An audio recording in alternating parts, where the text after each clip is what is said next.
The Late Night Alternative with Iain on Talk Radio. We have ways of making you talk.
Side 2 of the soundtrack album for the Frank Sidebottom Chris Seavey movie coming out on my record label.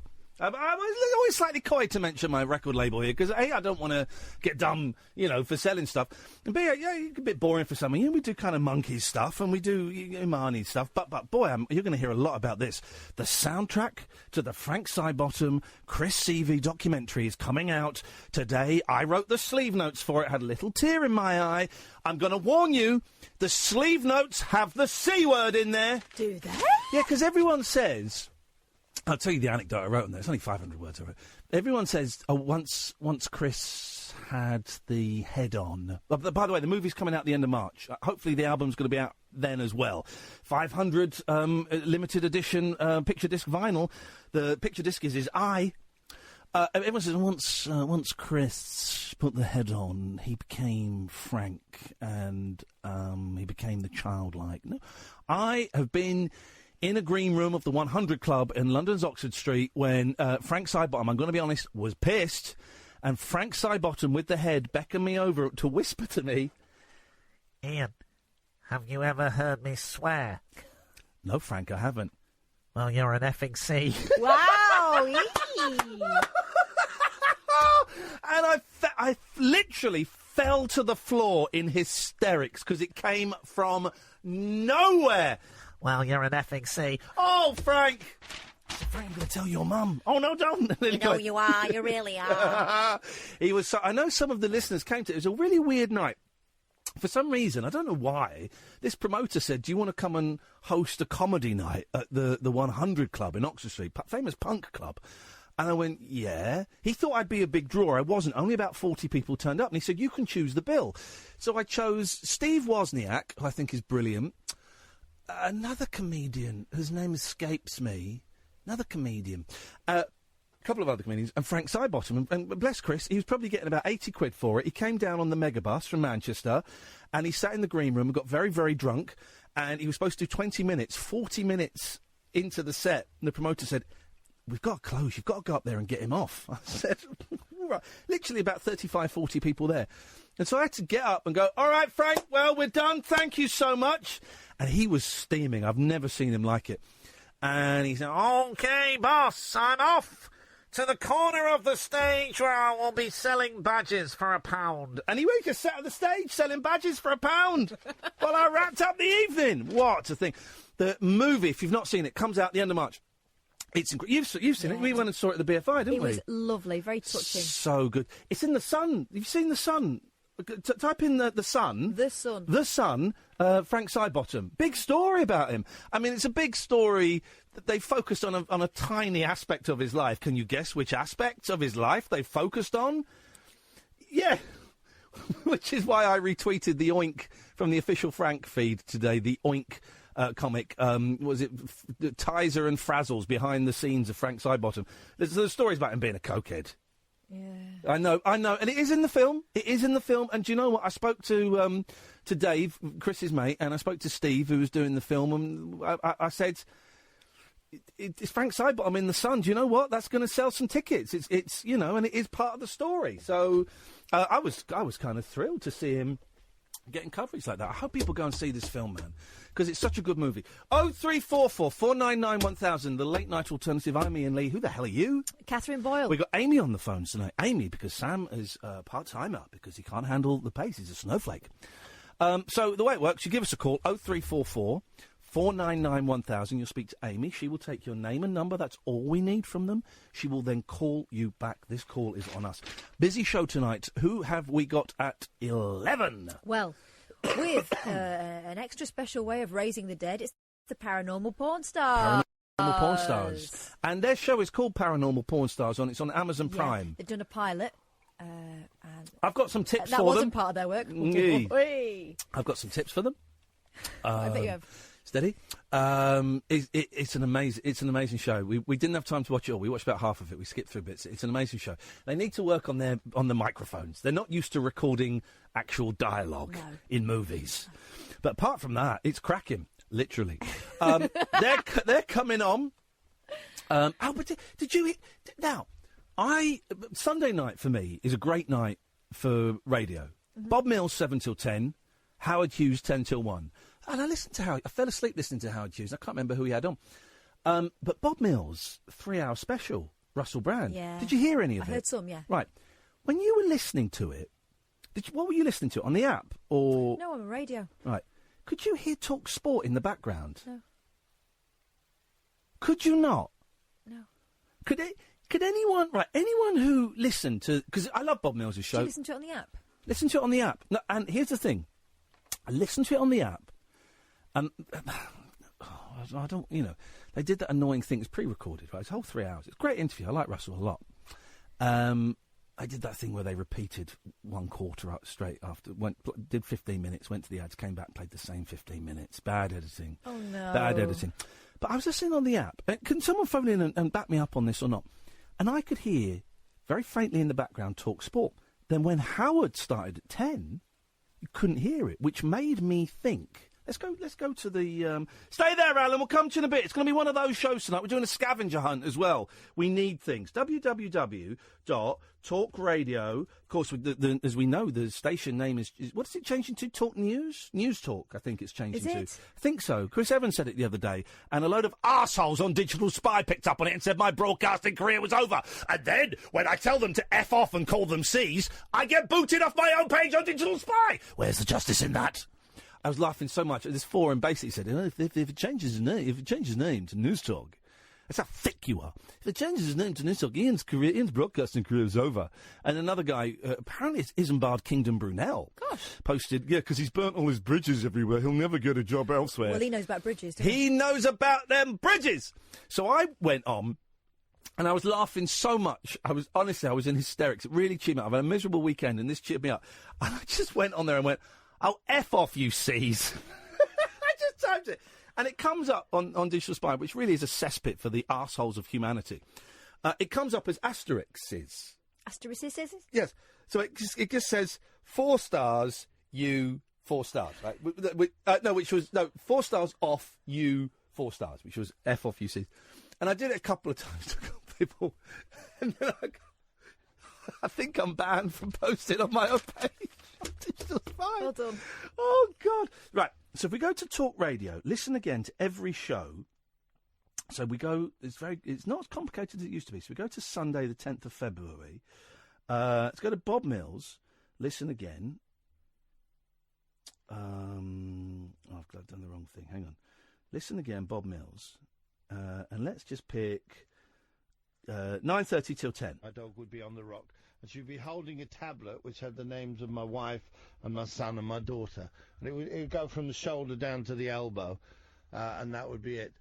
And we agreed on the design, and then he said, "Well, I'll start now." Actually, and got to the final of it. Was quite drunk. Arthur Smith hosting it, and I misused Arthur Smith's dressing room prior to that event. But no, can't hear it there. What you'd have done with it? Heard it on the app. Isn't that funny? Then it stopped when Howard's thing started. Scavenger hunt tonight, guys. We need this. We need this by 1 o'clock. Otherwise, okay. So I broke my toilet last night. I cleaned. Blimey. Yeah, no, not like that. I can't. It's dawned on me I can't afford to get those bathrooms redone for like years. So I thought I'm going to scrub them. I'm going to give them a good scrub and clean them. And so I cleaned them, and I cleaned the toilet, and I cleaned the shower. It doesn't look any different, but it's kind of better. And then when I was going to bed last night, I had a really bad headache, and the flush on the toilet had gone. I was like, bugger. And it's one of those ones that's got dual flush on the top, and I couldn't get it off. And there's supposed to be a screw in there, and there isn't. So I just yanked it off, right? But it caused quite a bit of damage.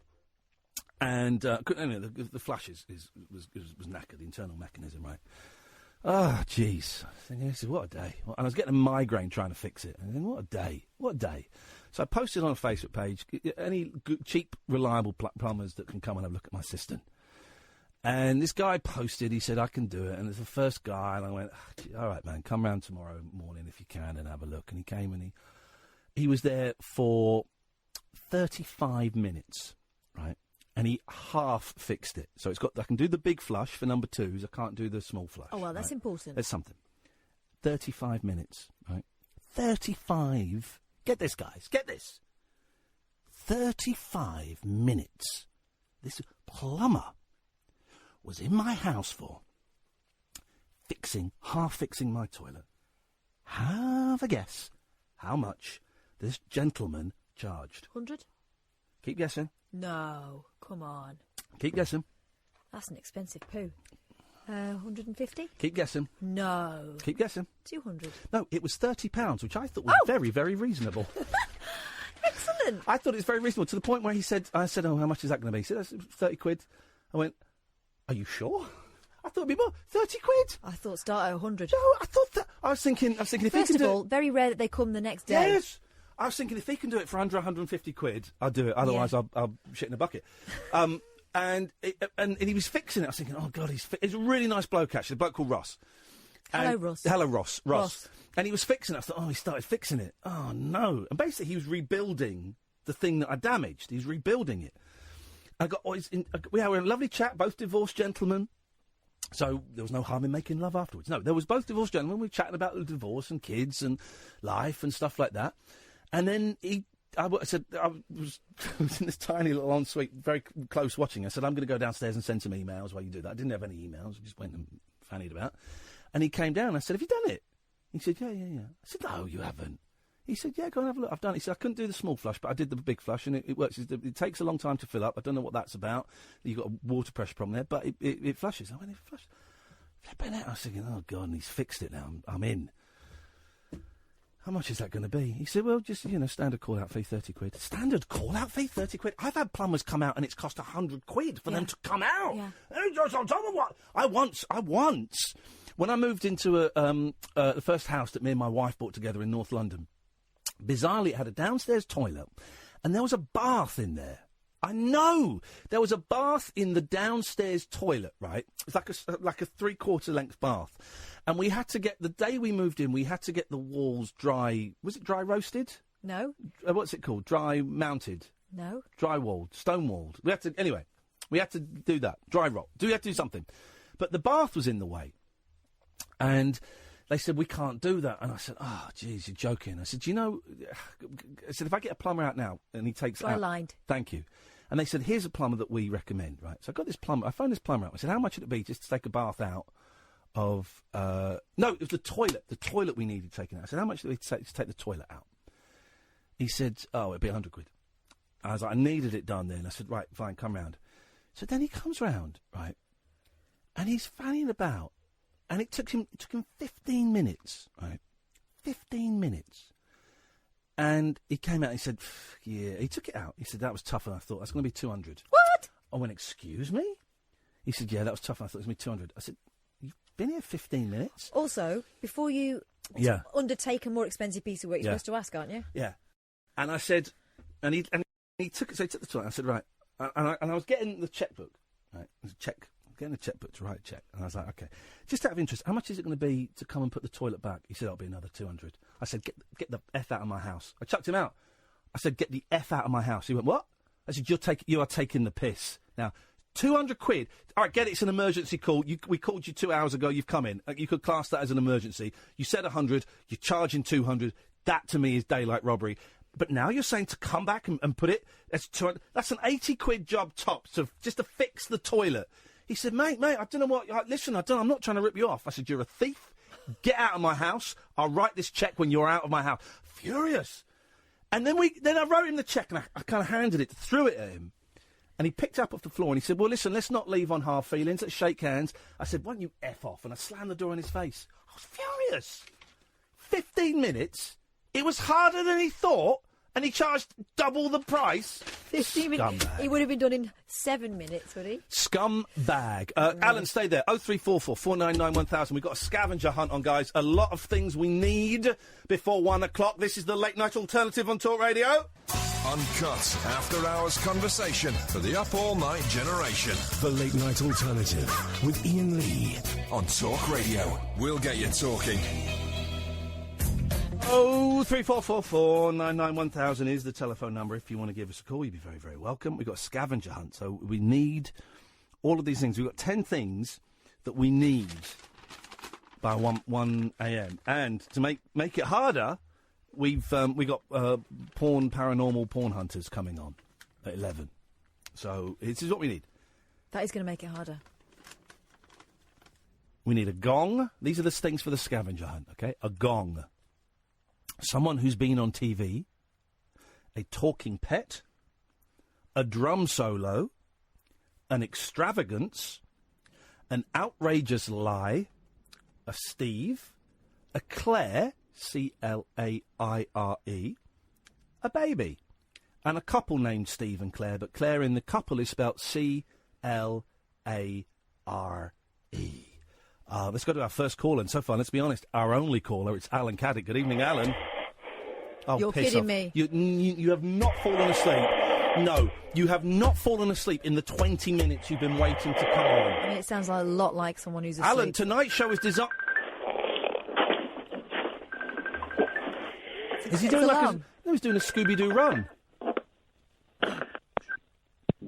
He's hung up. Hello? Incredible. What the heck? That was either the most audacious piece of performance art or the rudest guy I've ever had the misfortune to have on my show. Let's go through the scavenger hunt things again. 0344 499 1000. You can call in about other stuff as well. Normal show. Got some great podcast recommendations for you. Some great ones. These are the 10 things we need. A gong. Excuse me. Someone who's been on TV. A talking pet. A drum solo. An extravagance. An outrageous lie. A Steve. A Claire, Claire. A baby. A couple called Steve and Claire, Clare. 0344 499 1000. Now, we have got, coming up on Thursday's show, we've got two guests. I've just found out, I forgot. So we've got Chris Warburton coming on to talk about his podcast, Wake Up to Waco, which is... End of Days, it's called. Okay, I mean, it's great. It's a 5 Live podcast. It's good. About the 29 English people who were in I the prefer compound. British. Well, I think they were English. They were in the compound at Waco. We don't know they were English, actually, not British. So I'm going to go with British. It's a great podcast. 8 episodes. You can do it by then, so go and download that and have a listen to that. But then we've also got... Now, here's the thing. Here's the find. I've been trying to find new things to listen to because I'm kind of bored of... I'm bored of my usual podcasts. My usual podcasts don't do very many episodes. So the things like the Paul McCartney one, Take It Away, and the Clones Cast... and Office Hours with Tim Heidecker. They do them like once, if I'm lucky, once a week. Generally, it's like maybe once a month. So I'm kind of champing at the bit for new stuff. And so I've just been trying some random bits and pieces, and I found a couple of doozies for you. The first one, one of my favourite films, True Stories, directed by David Byrne, okay? It's this weird 80s art house film that didn't really do much business, but it's great. It's where the band Radiohead got their name from. More on that in a minute. And it's finally come out on Criterion Collection, DVD, Blu-ray, and it's got loads of extras on it. So I've watched the behind the scenes, I've watched the making of, I've watched and it's really got me interested in 2 guys that connected with it. One is a gentleman called Spalding Gray. He's an actor in the film. He plays the mayor. Spalding Gray is fascinating. He's a performance artist, right? And he made a series of films that are monologues, just him sat behind a desk. One of them, which I've seen half of, is Swimming to Cambodia, about his time filming a small part in the movie The Killing Fields.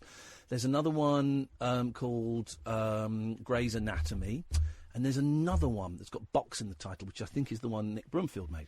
He's fascinating, right? And I've ordered a documentary about him. It's my one extravagance I've allowed myself. And just incredible stuff, right? Not for everyone, but incredible. But then there's a guy in the making of who's credited as the writer of True Stories. Stay with me, guys, because this is he's a guest on the show on Thursday, and I think his podcast that he stopped doing about a year ago is incredible. I listened to 4 episodes, like 4.5 hours of it this weekend. I know you listened to some, Kath. Yeah, loads. He's an actor called Stephen Tobolowsky. It's an Owski. I remember that. Stephen Tobolowsky, right? Name probably means nothing to you. Quick point of reference. You know in Groundhog Day, when that kind of nerdy guy with the glasses and the hat goes up to Bill Murray to try and sell him insurance, and I think at one point Bill punches him, and loads of things happen. That's Stephen Tobolowsky, right? He's in loads of stuff. He's in Memento. He's kind of looks like a slightly nerdy guy, probably in his early 60s now. Sort of round head, bald, quite often wears thick glasses. You'd recognise him. Apparently he's in the Goldbergs at the moment, a show I've not seen too many episodes of. Well, he is down as the writer of this movie, True Stories. Pete Gatford, Eddie, stay there, I'll come to you in a second. And he says in the behind-the-scenes thing, I'm down as the writer, but I didn't really write it. And for some reason, I just Googled him. The weekend because I was bored. And I found he does this amazing podcast. Sorry, I've got a really tickly throat. Yeah, me too. He does this amazing podcast called The Tobolowsky Files. TOBOL.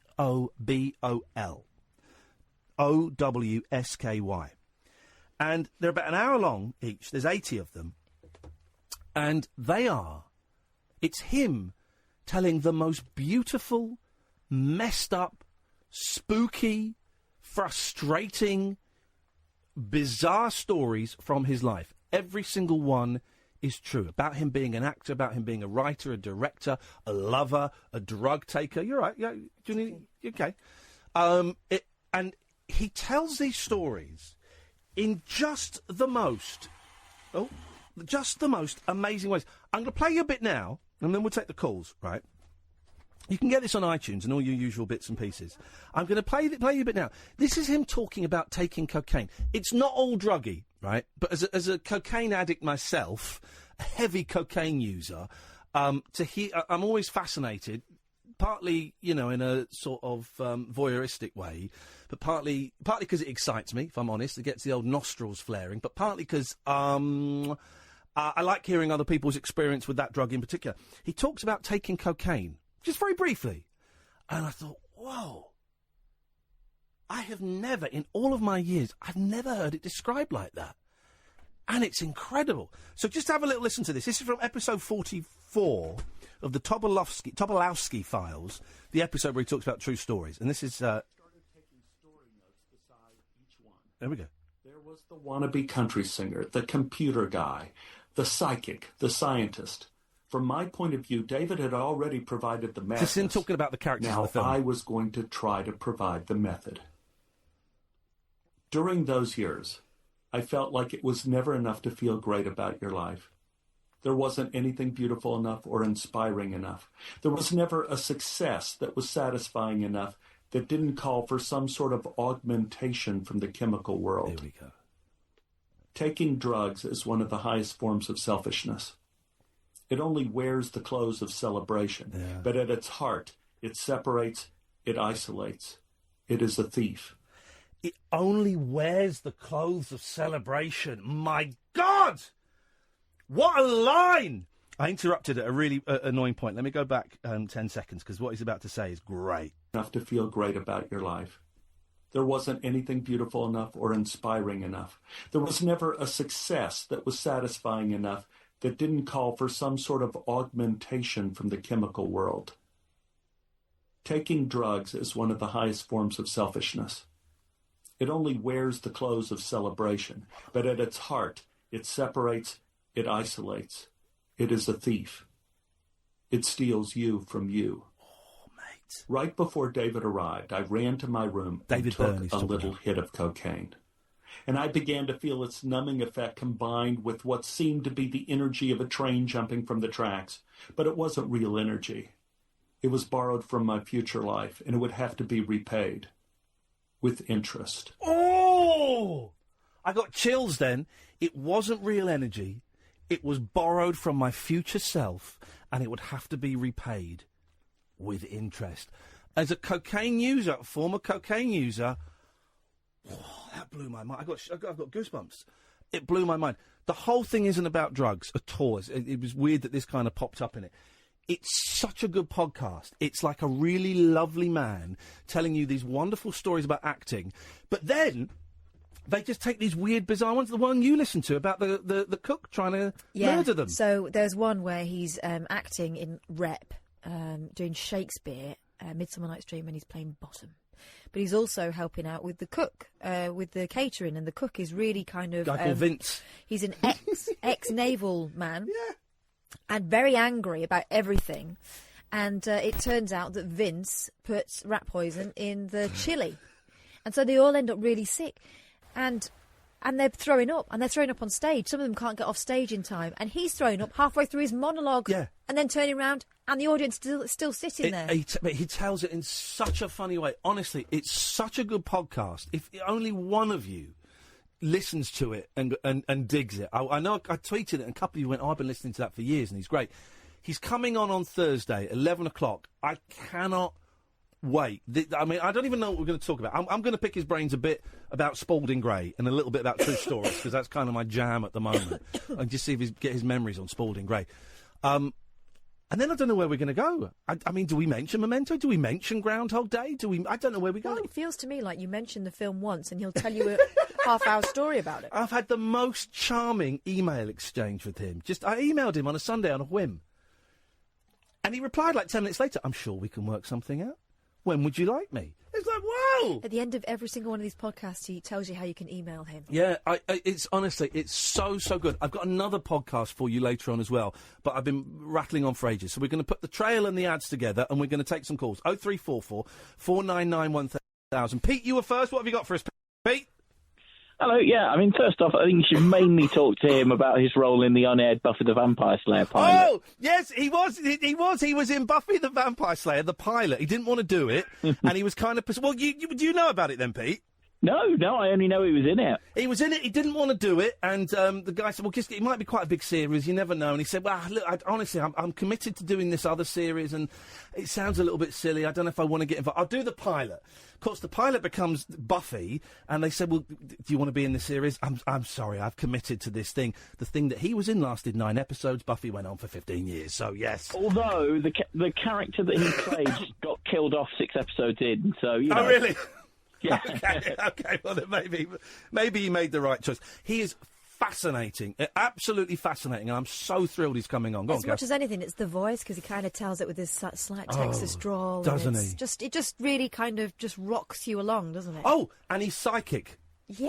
He's genuinely psychic. And you know what I'm like for calling bullshine and all this stuff? Convinced me. He tells the story. It's going to be some guest. It's going to be guest of the year, I'm thinking. Anyway, Pete, have you got something for the scavenger hunt? I have indeed, yeah. I believe one of them was I've been on telly. Yes, go on. I have been on telly. Beautiful. Give us the details. We need to back this up. Give us the deets. There's been a few. I mean, the most prominent one, I guess, is I was an extra in an episode of The IT Crowd. Were you? I was. A show that I auditioned for and didn't get on. Wow, you beat me. Well, the Countdown episodes, if you know it. I've never seen it. But they needed a club full of nerds, so they put something out on the Twitter, and were like, can you come dressed as nerds to... Well, hang on a second, Pete. When you watch the episode, could you clearly see it was you? Yes. You sure? I every now and then, I have people I've only known sort of... whenever I get to know someone, within a couple of months, they'll message me and say, Pete, were you in the IT Crowd? No way! Pete, it's on the list. It's on the list, dude. We got the scavenger hunt is up and running. Yeah, Google the kick-ass and drink milk scene, and I'm very prominent behind the baddie. What have I got to type in? Kick-ass and drink milk. Kick-ass and drink milk. IT Crowd. Let's have a little look-sees. What you wearing? White checked shirt. I mean, yeah, you'll see me. Hey, it's Pete. It's Pete. You got a tie on. Oh, yeah. It's Pete. Oh, Pete, I forgive you for all those times you've tried to publicly shame me over Doctor Who and other science fiction things. You are forgiven. I forgive you for being wrong. Ooh. Thanks for your call, Pete. It's nice talking to you. Goodbye. That's a nerd burn. It's Pete. He comes to our shows.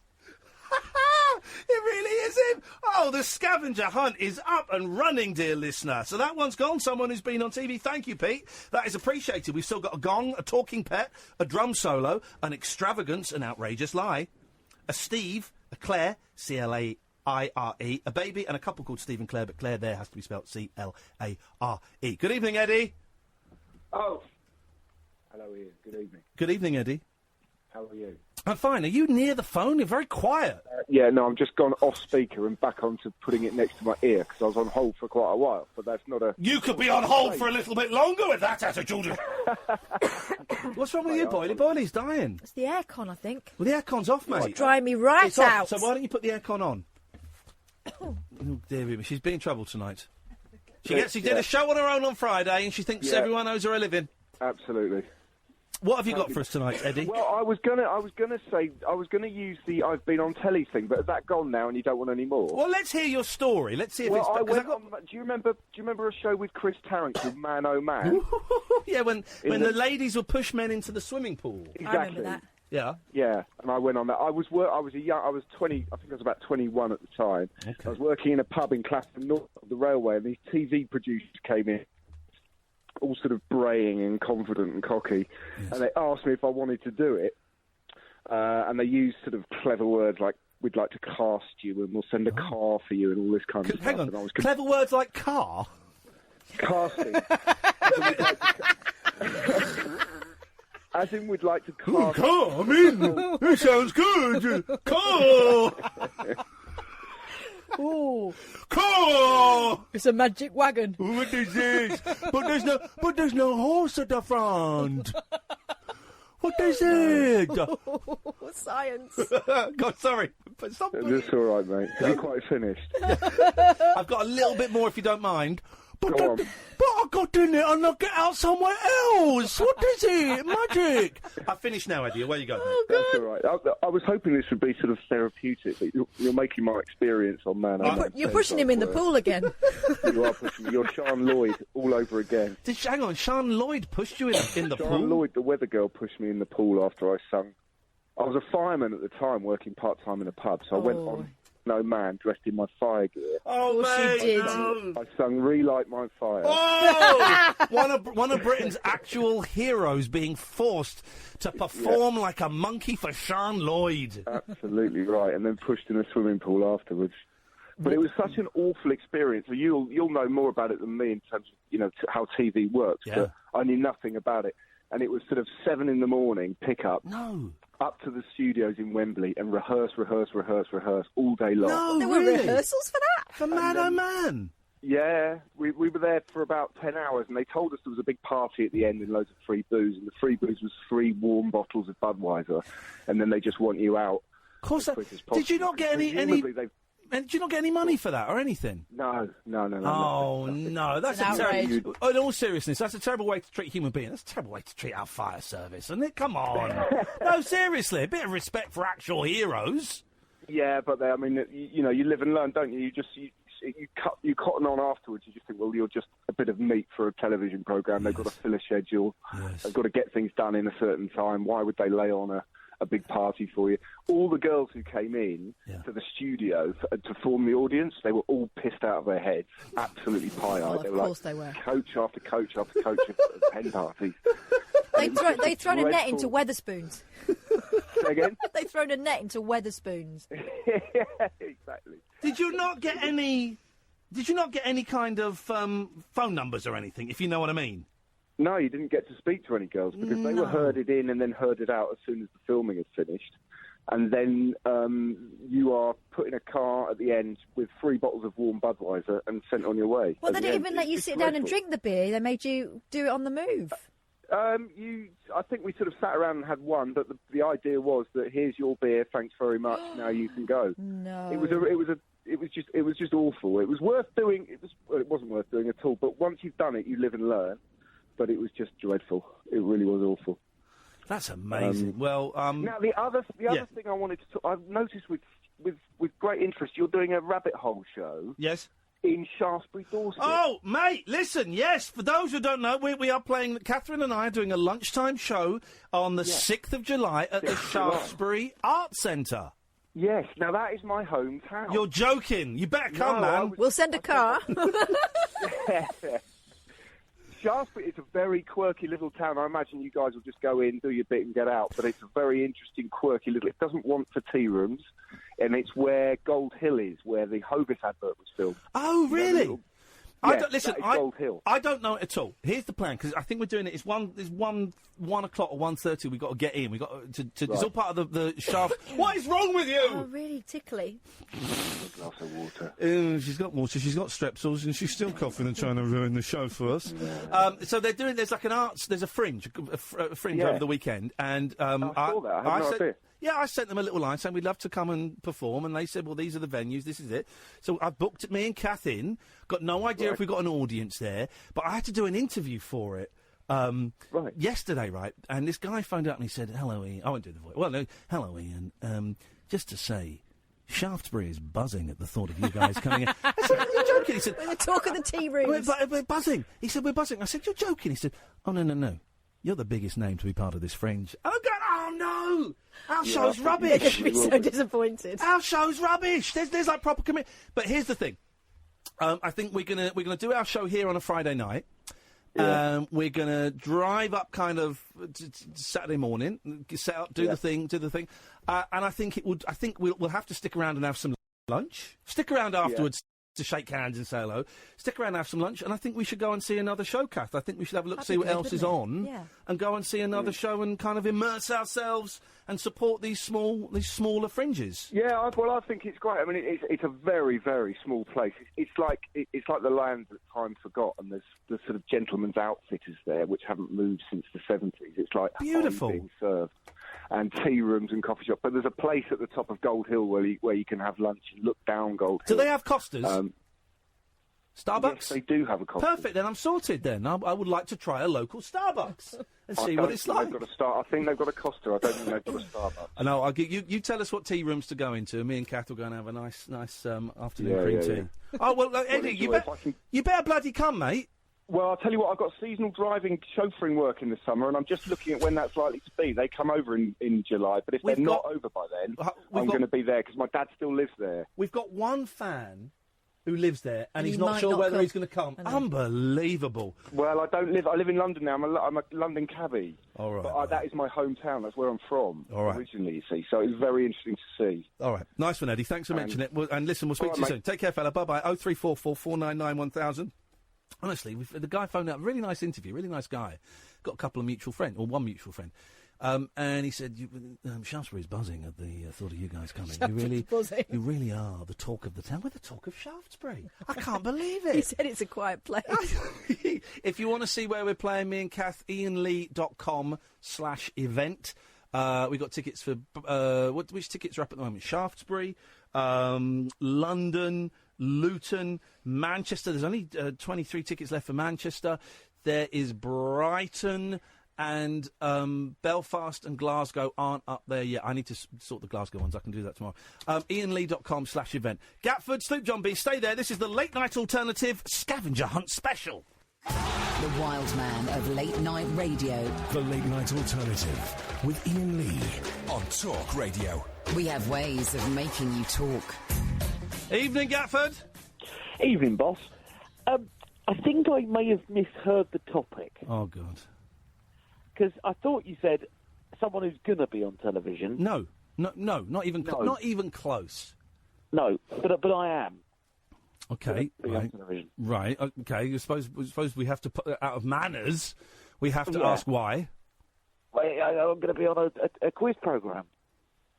15 to 1. Oh, Jesus. So that's actually going to. So those other guys who weren't. No, it's actually going to be my name on. Okay, it's gone. Let's go to Sloop John B. Good evening, Sloop. Hey, hello. I'm not going to ask how it is, and I'm looking forward to this 11 o'clock thing with the porno spooky people. Yes. But I just want to ask about the book with the transcripts. Yes. Yeah. Oh, yes! I'm doing one right now, but I just want to make sure you and Kath are all right with it. Go on. It's the one from about a month ago, with Rainbow George. Yeah? Ad hominem attacks, that one. Yeah, sure, do it. Yeah, about 300 words into it, man, so I was going to do it. But have you come up with a title for this book? Not yet, Sloop. Have you got one? Yeah, Sally's Smoke Alarm, the best of the late night alternative. That could work. What do you think? That could work. Or maybe it's a little bit too specific. Maybe I'm being polite. No, it's a terrible title. It's a good idea. You just don't want to accept it because you'd have to give me credit. I'm accepting that it's not the greatest title I've ever heard in my life. All right, fine. Back to the drawing board. Back to the drawing board. Back to the drawing board, mate. But listen, where do I send this transcript when it's done? Catherine? To me, you send it to catherine.boyle@talkradio.co.uk. You've got it. I will do that, man. And it's amazing. If you need anyone to perform that call ever, I think I've got it in my head. I've listened to it about 100 times. So, I'll get that one sent in. All right? Nice one, man. Thanks, brother. Yeah. See you later. Cheers, buddy. bye-bye. 0344 499 1000 is the telephone number if you want to give us a call. So this is what we're looking for on the scavenger hunt. We're looking for a gong. We've got someone who's been on TV. That's Pete, who was in the IT crowd. A talking pet. A drum solo, an extravagance, an outrageous lie, a Steve, a Claire, a baby, and a couple called Steve and Claire. We need, God damn it, we need to get all of these done by 1 o'clock. Otherwise, there's going to be hell to pay. Otherwise, the ASA are going to be after my ass as well. I don't think they'll be after that. You see, everyone was. The Grammys, right? And Alicia Keys. I like Alicia Keys. I went and saw her in concert once. And everyone was going, do you see Alicia Keys play two pianos at once? Everyone's like, that's amazing. But it's not amazing. She's a musician. But you use both hands on pianos anyway. So that's if anything, that's worse than playing one piano. All she's doing is just over there. So it's just, she's doing it with two hands. That doesn't make any sense. Don't you remember the 80s when people used to play, like, three keyboards, one on top of the other? People like the big old news story. Alicia Keys, who's brilliant. I think she's brilliant. Alicia Keys plays two pianos simultaneously. I'm like, well, so what? But you play... If you like playing two guitars at once, okay, suddenly I'm interested. Suddenly that's a unique skill.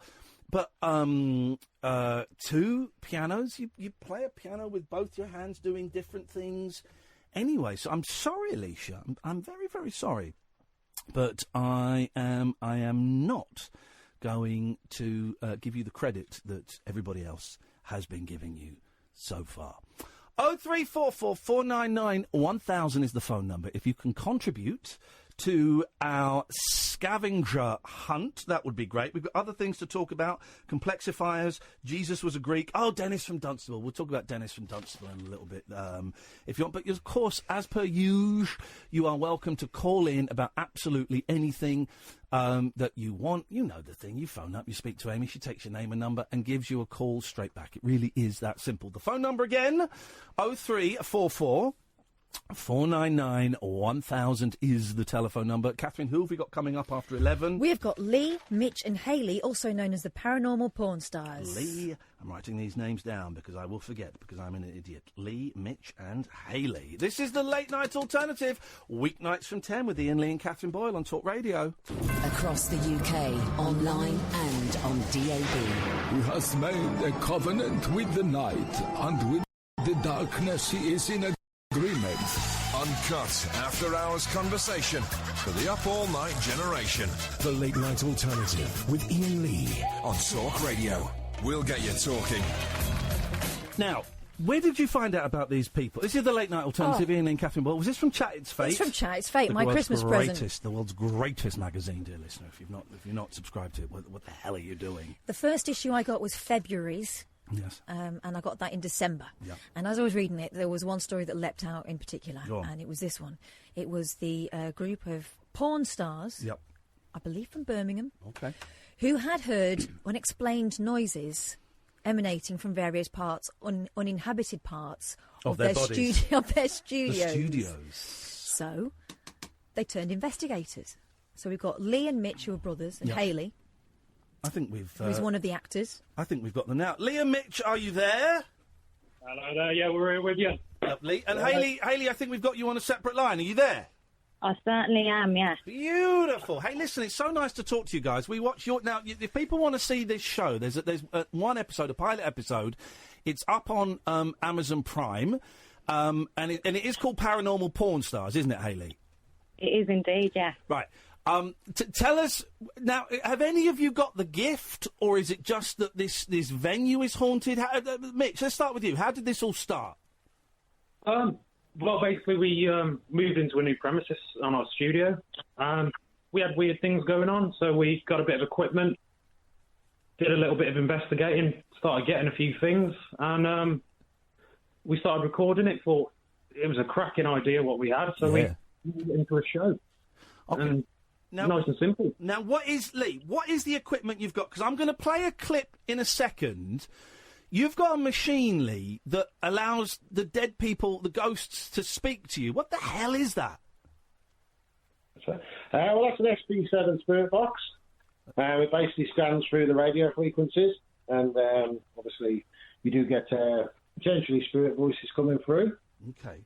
I'm going to play a clip now. This is from your show, and this kind of... Let me just... Hang on, I've got to mute something here, because I've got two things going on at once. Right, let me play a bit. This is from your show. This is the spirit box being used by two of the young women. Here we go. Right, I'll get my tips out for you, but you can't give us a sign. You want to see Tinder's tips? How much do you want to see them? A lot. A lot. Or really bad? Is that better?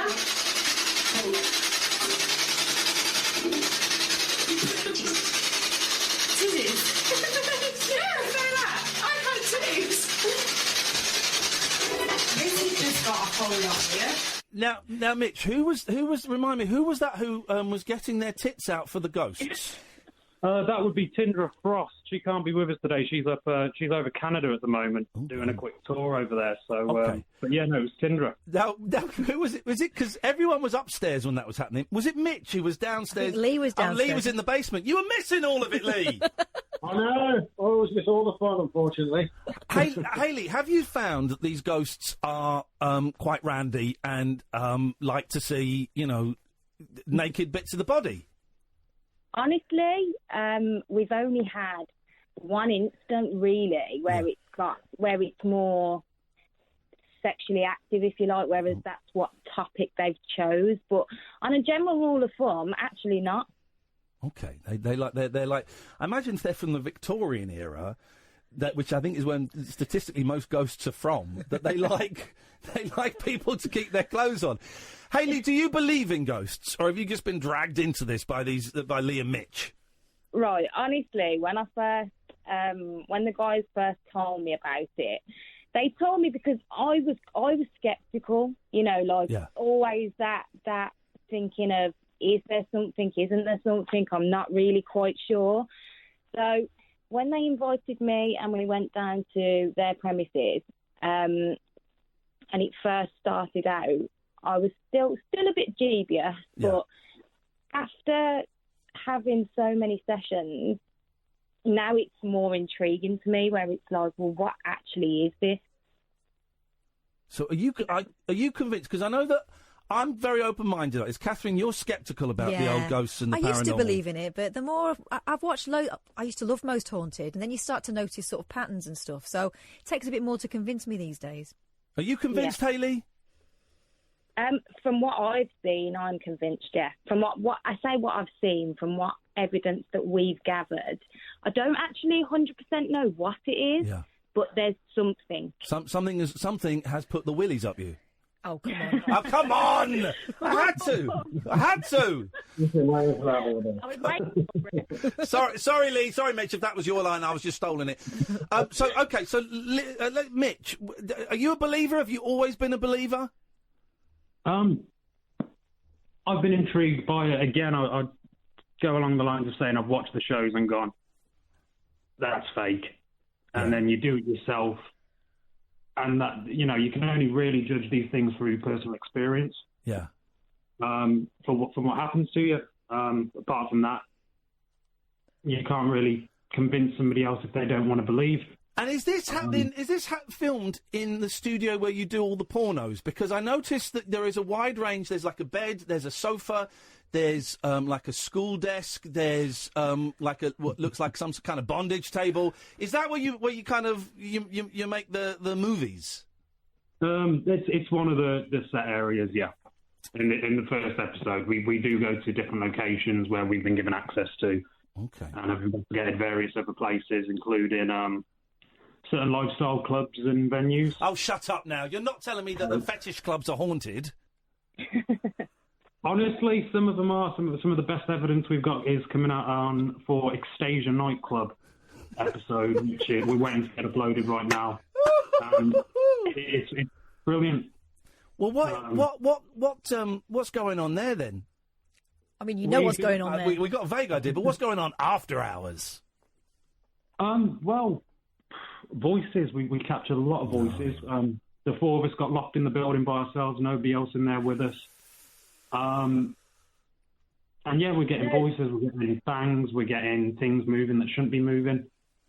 Hayley, it has to be said that the blokes are dressed, fully dressed in the programme, and it does look cold. It looks very, very cold in there, young lady. You should have a jumper on or something. She did have a jumper on.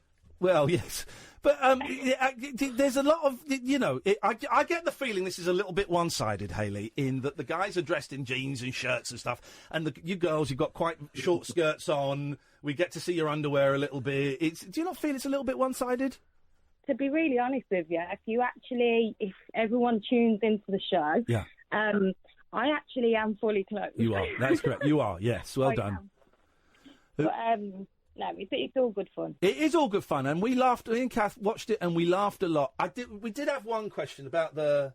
Yeah, I can't remember who it was. It wasn't you, I don't think. That was strung up, and they were saying, "Touch me if you can, touch me if you're there," or something. I did wonder. That is not classical ghost hunting techniques. I've never seen Derek Acora do that, but maybe that's why he's not had as much success as you, perhaps. Do you know when we first started the series? Yeah. We've come a long way because we've learned a lot since we've been doing it. And all joking aside and all the laughs and jokes, we are actually taking it quite seriously. Oh, no, we can tell. It's great. How many episodes are there going to be in total? What's the series going to be? definitely a Lee question. Lee's the numbers guy, is he? Lee? We're probably going to aim for about 10, I think. We've been to numerous locations. We've probably got 2/3 of the season in the bag already. And obviously we're looking for the last few locations to sort of finish out the series now. Okay. So if there's anybody out there that wants the Paranormal Pornstars to come and investigate their premises. I love that. I'm sure you'll get loads of takers. Is there? Would you say that the place that had the highest hit rate was this sex club? Was that the spookiest place you've been in? Our studio, isn't it? Our studio, or the name has nothing to do with us. The name is completely separate to us, but it fits beautifully. Yeah. It's a place that they call the Exorcist House. We found on Twitter. It's a house up in Leicestershire. Yeah. And we found that was we didn't capture a lot, but we like Tindra was. She was affected. She started crying in the middle of the investigation. I was made to be sick. I felt like I'd been pepper sprayed. Lee was knocked down with this stupid. Everybody got infected some way or another. No, we didn't capture anything directly, but we all got physically affected. That was the stranger. I was all good though. They didn't affect me. Hayley was fine. Hayley got off scot-free. I did. Can I ask a question about your other job, the porn industry? Because how is anyone making money out of porn these days? Because everything is free online. Surely things like Pornhub and these kind of websites, they're killing your business, aren't they? Do you want my honest opinion? Yeah, go on. Right. Okay. So, as for myself and what I consider my job role, Yeah. I am not a porn star per se because I don't shoot for companies. I own all our content. We have my own website. We work in conjunction with sites like Pornhub. Yeah. And honestly, to begin with, until you get into the industry and you actually figure out what it's all about, Pornhub are there, so they actually help because there's a lot of people that steal your content from your paid sites and then upload it. Yeah. But now Pornhub actually have a program which they work in conjunction with the models, so you actually get paid for the views. Ah, okay, right. So the way it's financed is shifted slightly then. Yes, but I mean, ultimately, my main job title is I am a webcam model, so I'm just on the fringes of porn. But I do make content and I do make picture sets. But my main gig is a webcam model. Okay. Lee, give us your Twitter, and if people want to find out more about the Paranormal Pornstars, where is the best place to go, and where can they see the episodes? Well, the episodes now, the first pilot episode is live on Amazon Prime at the moment. It's free to view if you're a Prime member. Latest updates on their content coming soon. You'll find us on Twitter, Paranormal Pornstars, or at Paranormal Porn. Lovely. All right, guys. Lee, Mitch, Hayley, it's so nice to talk to you. Listen, you keep in touch. If you do come across anything that is like super spooky in the last few episodes you're filming, drop us a line. You're very welcome to come on any time, and I wish you the best of luck with the series. No, I appreciate your time. Thank you, guys. Yeah, go on, Hayley. Before we go, I've got to put my Twitter out. Oh, yeah, go on, let's have that. A little bit. Come on, Hayley, let's have it. Okay, mine's ms_Hayley_B. Okay, give us that one more time, because it was a little bit muffled at the end. ms_. Yep. Yep. Hayley_B. All right, lovely. Listen, thank you so much for coming on. We wish you the very best of luck with the series. The Paranormal Pornstars. The show continues. 0344 499 1000. This is Talk Radio. The Late Night Alternative with Iain Lee. Unfiltered Night Talk with the original king of unconventional conversation on Talk Radio. We have ways of making you talk. 0344 499 1000. That was fun. And,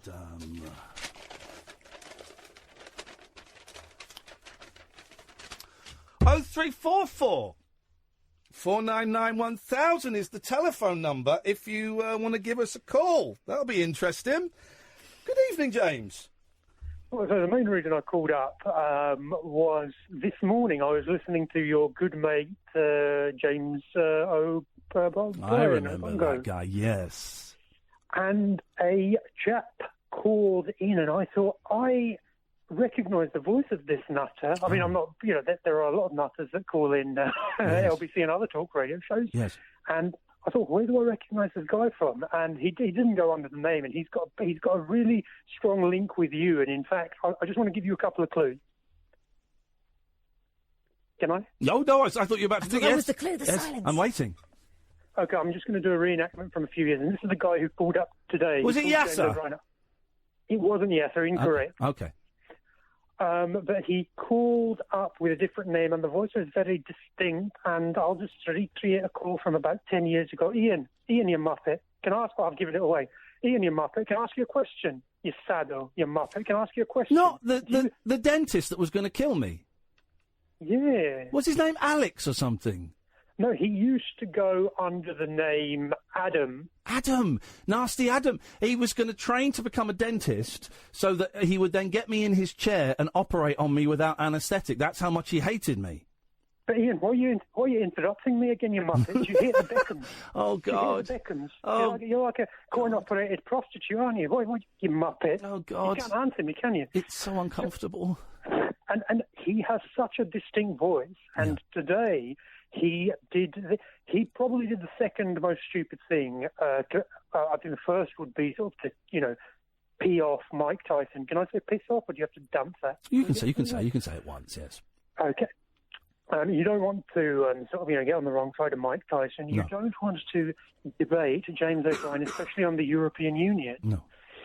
So Jeffrey, as he went by today, Jeffrey called up and he said, James, you got it completely wrong on the European Union. The Brexit's going to be fine. The government have said that they're happy with a no deal and they've confirmed it. And obviously, James completely ran rings around him. And then Adam/Jeffrey reverted to type. And towards the end, when James O'Brien kept saying to him, Jeffrey, where's your evidence for this? Could you cite me something? And then he lost it. And this is when I recalled he was your caller. He went, you know what, James, when we leave the EU, I'm going to be happy because you're going to be crying in the morning, you muppet. Wow. He is in the morning, you absolute muppet, and then he hung up. Wowzers. Well, I feel like I've lived the James O'Brien show in real time. It's great, isn't it? I live it every morning, 10 till 11. Oh, no, we don't. We live Mike Graham. Is it still Mike Graham doing that Yes. stuff? We live Mike Graham, 10 till 1 on Talk Radio. All other radio shows are cancelled, James. Thank you very much indeed.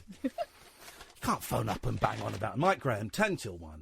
What a listen. What a great radio show. It's absolutely marvellous. 0344 499 1000 is the telephone number. If you want to give us a call, we're going to go to the trail. This is Talk Radio. The radio show for people who know the best part of the day is the night. The Late Night Alternative with Iain Lee on Talk Radio. We'll get you talking. Let's go to Steve. Good evening, Steve. Steve! Hello? Hello, Steve! It's Dave, actually. Dave! Hello, Dave! Yeah. Okay, it's very muffled, it's hard to tell. Yeah, I called down. I just turned the radio on halfway through that conversation, and I don't want to know what it was on about because it's not my business, but 51 weeks clean today. 51 weeks? Yeah, 51 weeks clean. Congratulations, brother. From what, am I allowed to ask, or is it irrelevant now? Bit of crack, bit of heroin. Little bit of crack, a little bit of the brown. Flipping it, that stuff is very Moorish. Well done. Hey, congratulations, man. Well, you've got, hang on a minute, you've got, how many weeks in a year? 52. You've got one more week. You get, what is it, the black chip? I don't know. I don't want no drugs anymore, so that's what I don't want. Well, go to. How do you do it? You go to meetings? Are you just doing it on your own? How are you working it? I ended up homeless, lost my relationship, ended up homeless, got a flat, got into not a rehab, a place that helps your house with the methadone and that. And in about 2 months' time, I won't even be on the methadone. There we go, mate. I started on 30 mils and I'm down to 10 mils. Here we go, brother! Amen. This is brilliant news, man. This is exactly what I need to hear. This is fantastic, man. And how is life going? It's good. I've got myself a nice flat. I've got myself a full-time job. I've got friends again. Well, well done. And here's the thing. You're being honest. Honesty is the thing that you get back, isn't it? Pardon? Not your hearing. Honesty is the thing that you get back. You learn how to be honest. Yeah. The thing is to be honest with yourself. Yeah. That's the thing. And I don't know what you've done because we've all got our own pasts. But I just thought I'd phone you up and give you that good news. 51 weeks clean. Dave, I'm absolutely thrilled for you. And next week, I'm going to raise a cup of tea when you make it to a full year, brother. Well done. You should be very proud of yourself. I am. I'm really proud. Thank you, Dave. Thanks. You as well. Thanks for the call. Cheers, mate. Cheers. Coming off drugs, man, is hard. It's flipping hard. You go to NA meetings and stuff, and you hear the stories. Geez, where it takes people and what it does. Flipping heck. Well done, Dave. 0344 499 1000 is the telephone number. We're still doing the scavenger hunt, guys. We're still looking for a guy. We've only got one thing on the scavenger hunt, which is someone who's been on TV, and that's Pete, who's in the IT crowd. And actually, he was very, very rude to me in that call. But then there was Eddie, who was man oh man, and I think that qualifies. Yeah, right. Pete, you're out. Pete's getting on my nerves. Eddie. Man, oh man. And he sang. I think that actually trumps Pete anyway. It does. So we want a gong, we want someone who's been on TV. No, we've got that. Unless it's better. Yeah. A talking pet. Where I get my hair cut, they've got a talking parrot. What does it say? Oh, yes. Does it? Hello. And then it does a spot-on impression of a mobile phone ring. Oh. A spot-on impression. And I was in there at the weekend getting my hair cut, and I was there for 10 minutes. And I said to the lady, no parrot today. She went, oh, no, he's in the sink there. He was in the sink next to me, just chewing the washing. So he doesn't flap about? No, sometimes he does. He's got a big cage, but he was just sat in the sink, chewing. I remember in the early... Can you talk about birds? And I know parrots are well known for being show-offs like that. But wild birds do it too. I'm not sure what it is. Is it a starling that's supposed to be a good bird? Yes. But I remember being at my mum and dad's house probably about 2003-ish. Yeah. Do you remember when you locked your cars? Posh ones used to go... Quack, quack. They used to go what? Quack, quack. Yes. There was a bird doing that over and over again. Drove me absolutely spare. That dates them somewhat because that's an old-fashioned sound effect now. Okay, so we need a talking pet, a drum solo, an extravagance, an outrageous lie, a Steve, a Claire, a baby, a couple named Steve and Claire. That's all we need. We've only got one of these Very things. simple, guys. So simple, guys. 0344 499 1000. Hayley has tweeted us. Thanks, Iain and Catherine, for having us on for Paranormal Porn. Was expecting more innuendos and double entendres. Well, she got Hesse. I'll give you one. She, I'll slip one in. She, no, Iain, no, now is not a time to. But she got a little bit Hesse when I did do one about getting the willies. She was waiting for that one. I think. Felt the mood change ever so slightly. I thought, I've got to turn this around a bit and come at it from a different angle. No. Whoa, no, stop. Simon, stay there. I am very worried. You know, I've got. Oh, let's do this. Actually, this is the important thing. I meant to kick this off at the start of the show. Regular caller, Denis from Dunstable. If you've been listening for a while, you will have heard Denis when me and Catherine were at local radio, and then when we came here. Old guy, 95, 96. I'd always phone up and talk like that. Switch your radio off, Denis. Switch your radio off! Switch my radio off. And he's not called us... Maybe 8 months he's not called us. Yeah, it's been a long while and we started to assume the worst, to be honest. And we found out from our good friend Justin Dealey, who works at the local radio station we came from. Dennis's family have been in touch, and Denis died very recently. We don't know when, don't know any details, but we know that the funeral hasn't happened yet, so it must have been a very recent death. And it is really sad. It's one of those things. A lot of the callers I've spoken to over the years must be dead now, because a lot of them are older people. It's part of the nature of doing phone-in radio. It does mean that Denis does actually owe me money, because we kept double or quits in that he wouldn't make it to the next birthday. He owes me cash. I do need to know when that funeral is, because I've got to go and collect that money. It's about 80 quid now. I think we were both a little bit... I was upset. I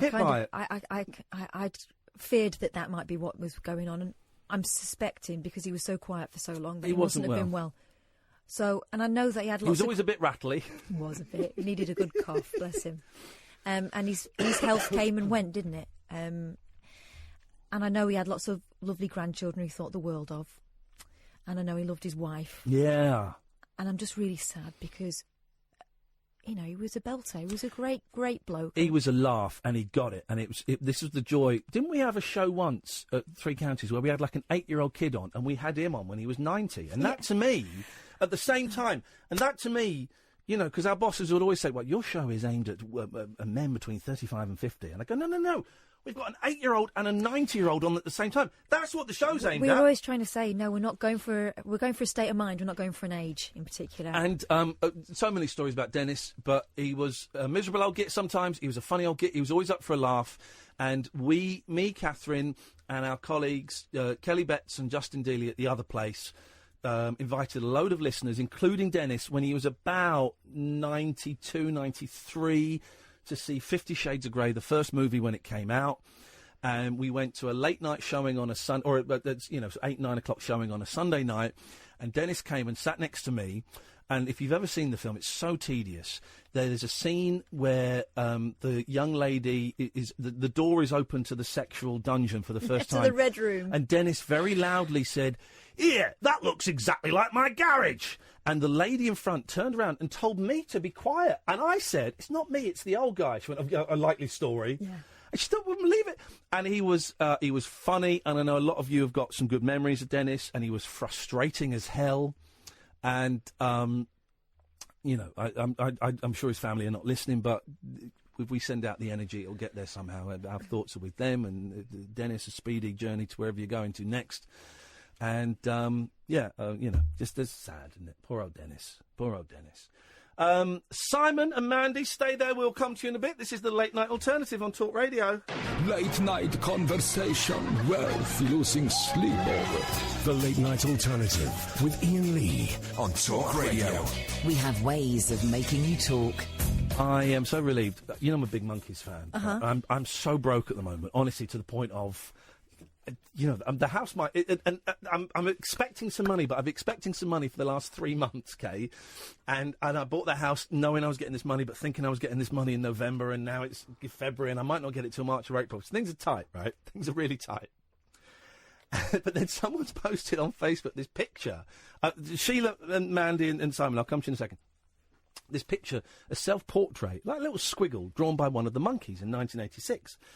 And a couple of people, you know, quite high up in Monkeys fandom were going, "Yeah, we'll buy that, DM me." And me and this other woman, I don't know her at all, just a random Monkeys fan, we both kind of thought that was a bit fishy. So she went, no, put it up on auction for everyone. And I went, yeah, I agree with her. In fact, I'm in for $150. I'll open the bidding, $150, right? And it's kind of escalated. And I found myself, and I do not know why, but 9 hours ago, the bidding had gone up 150, 200, 230, 250. I found myself 9 hours ago bidding $370. What's that? It's about 300 quid. Yeah, that you haven't got. So I haven't got it. Let's not. And and I'm thinking, and I kept checking it, going, "Oh Jesus, no, it's not.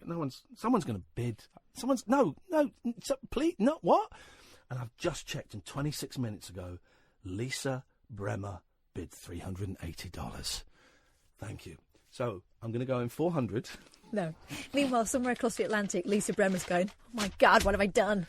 I hope that Lane Lee." Come on, Lane. Where are you? Lane, please. Let's go to Mandy. Good evening, Mandy. Good evening, Iain. You'll have to excuse me. I'm a little bit nervous tonight. Okay. But I'm giving you nothing but compassion for what you said. Took great courage, great guts, and whatever you're going through is a symptom of some deeper behaviour, and I'm sure you'll work your way through it eventually, and you'll be able to look back on yourself with kindness at some point because of what you're going through. You are very kind. You're very kind, Mandy, and I appreciate that. And I just have to say again that I'm aware that other people are upset by what has happened, and that I'm, you know, that I don't. This is about me because I'm saying it, but I'm also aware there are other people who have been negatively impacted by my behaviour, And I am so sorry for the effect on those people. And I'm sure you want to acknowledge that because you're a very kind person. I'm a compulsive gambler, so I know about destructive behaviour. So I deal with that in my life. So are you? How are you getting on with the gambling? Are you working on stopping it? Have you stopped it? Well, I have a counsellor, and I used to go and see her at Harley Street, and but now I have like on the phone. And the interesting thing is, we never talk about my gambling. We talk about. Oh, really? No, isn't that honestly, funny? And it's right because. The gambling is a symptom, and how it's worked for me is really feeling my way through my week, learning to feel. Because when you've been in addiction for so long, you've got all these other behaviours going on and other feelings of running from things. So you haven't learnt how to kind of feel. And so the things that really used to upset me, I've been able to slowly bring them out and talk about them. And I've found through doing that, my compulsions have got less and less and less. May I ask a question that I don't think is triggering, and I hope it isn't. Am I allowed, and you don't have to answer if it's inappropriate, when was the last time you gambled? I gambled today. Did you? Yeah, and I know why. Go on. I know why. What happened? I'm really pissed off with someone at the moment, and I know I've got to face them this week. And it's anger. I know I still got a lot of anger in me. I had a relationship breakdown 7 years ago after 20 years, and I won't go into all of it. No, but I deteriorated. I completely had a breakdown, and so I don't want to go there with anger. No, I don't ever want to but that's what anyway. I'd get deep if I carry on. But no, deep is fine. Have you? Because I got clean from drugs with Narcotics Anonymous, and I'm going to other fellowships to deal with these issues I've mentioned earlier. Have you tried GA, Gamblers Anonymous? Yeah. How did you get on with that? I've been there and back and there and back again. I've been to GamCare, GA. I've been to Smart Meetings. I don't know if you've ever heard of them. Well, no, go on. I have heard of it, but I can't remember what Smart Meetings are. It's like CBT, and if you've heard of CBT, yeah, but you have. Is it a group? It's as opposed to a one-on-one. It's a group, but you feel like an individual in that group because there'd be people there that with other addictions like food or whatever their thing is. But the thing is, they have to be clean, or not clean, not drunk or on drugs on the day they attend the meeting. And you all get your time, but the thing is, you do feel like an individual. And what they do is they help you put on the board. They slow you right down. Now, what happened through that day that led you to that behaviour? And it helps, slows you right down. So I really recommend Smart. That's interesting. I might have a little read up on them because I had heard of them, but I didn't know exactly what they were. You can actually do them online as well. And I'm guessing when you finished gambling, you hated yourself, self-loathing, shame. No, you didn't. No. Oh, go on. No, I don't anymore. I forgive myself. Oh, well, there you go. That is brilliant. I apologise for sort of thinking you were further back. That's great news. No, because the thing is, if you wrap yourself up in knots, you're going to lead yourself on for another one, and you're going to be desperate for another one because you don't want to feel that horrible feeling. So you just have to wipe your mouth with it and say, that was hours ago. It's scratch cards. Okay.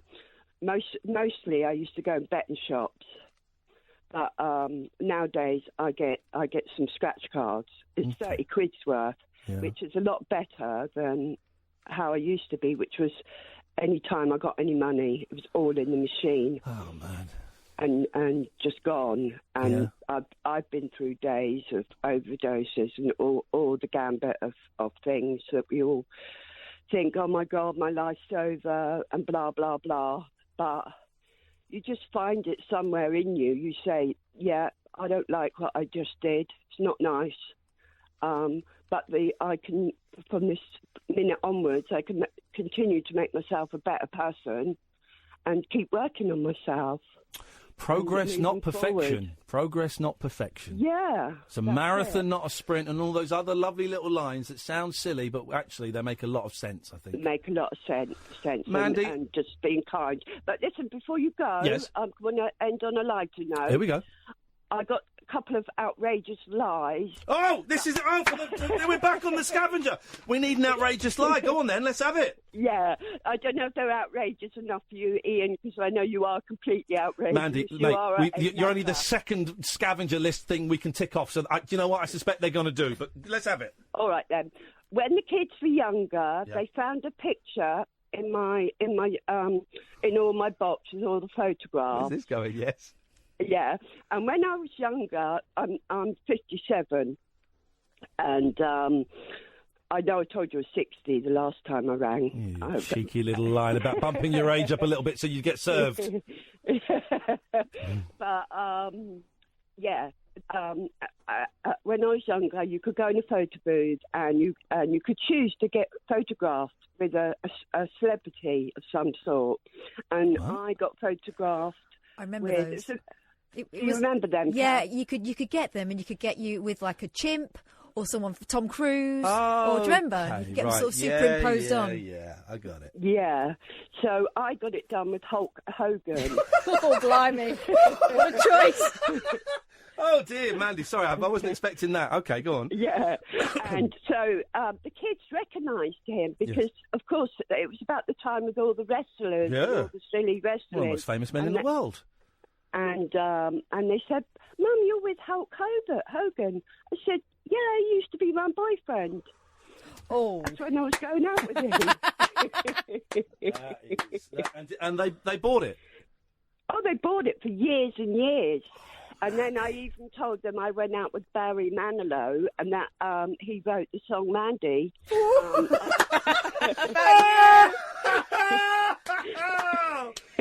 When did they, I mean, Barry Manilow might have guessed a bit earlier, but when did they realise that Mum was a little bit of a porcupine? Oh, well, that was probably when they were around sort of 7, 8. So as time went on, but I suppose 10, 11, 12, around that age. Mandy, you being Hulk Hogan and Barry Manilow's girlfriend, that is outrageous enough for us.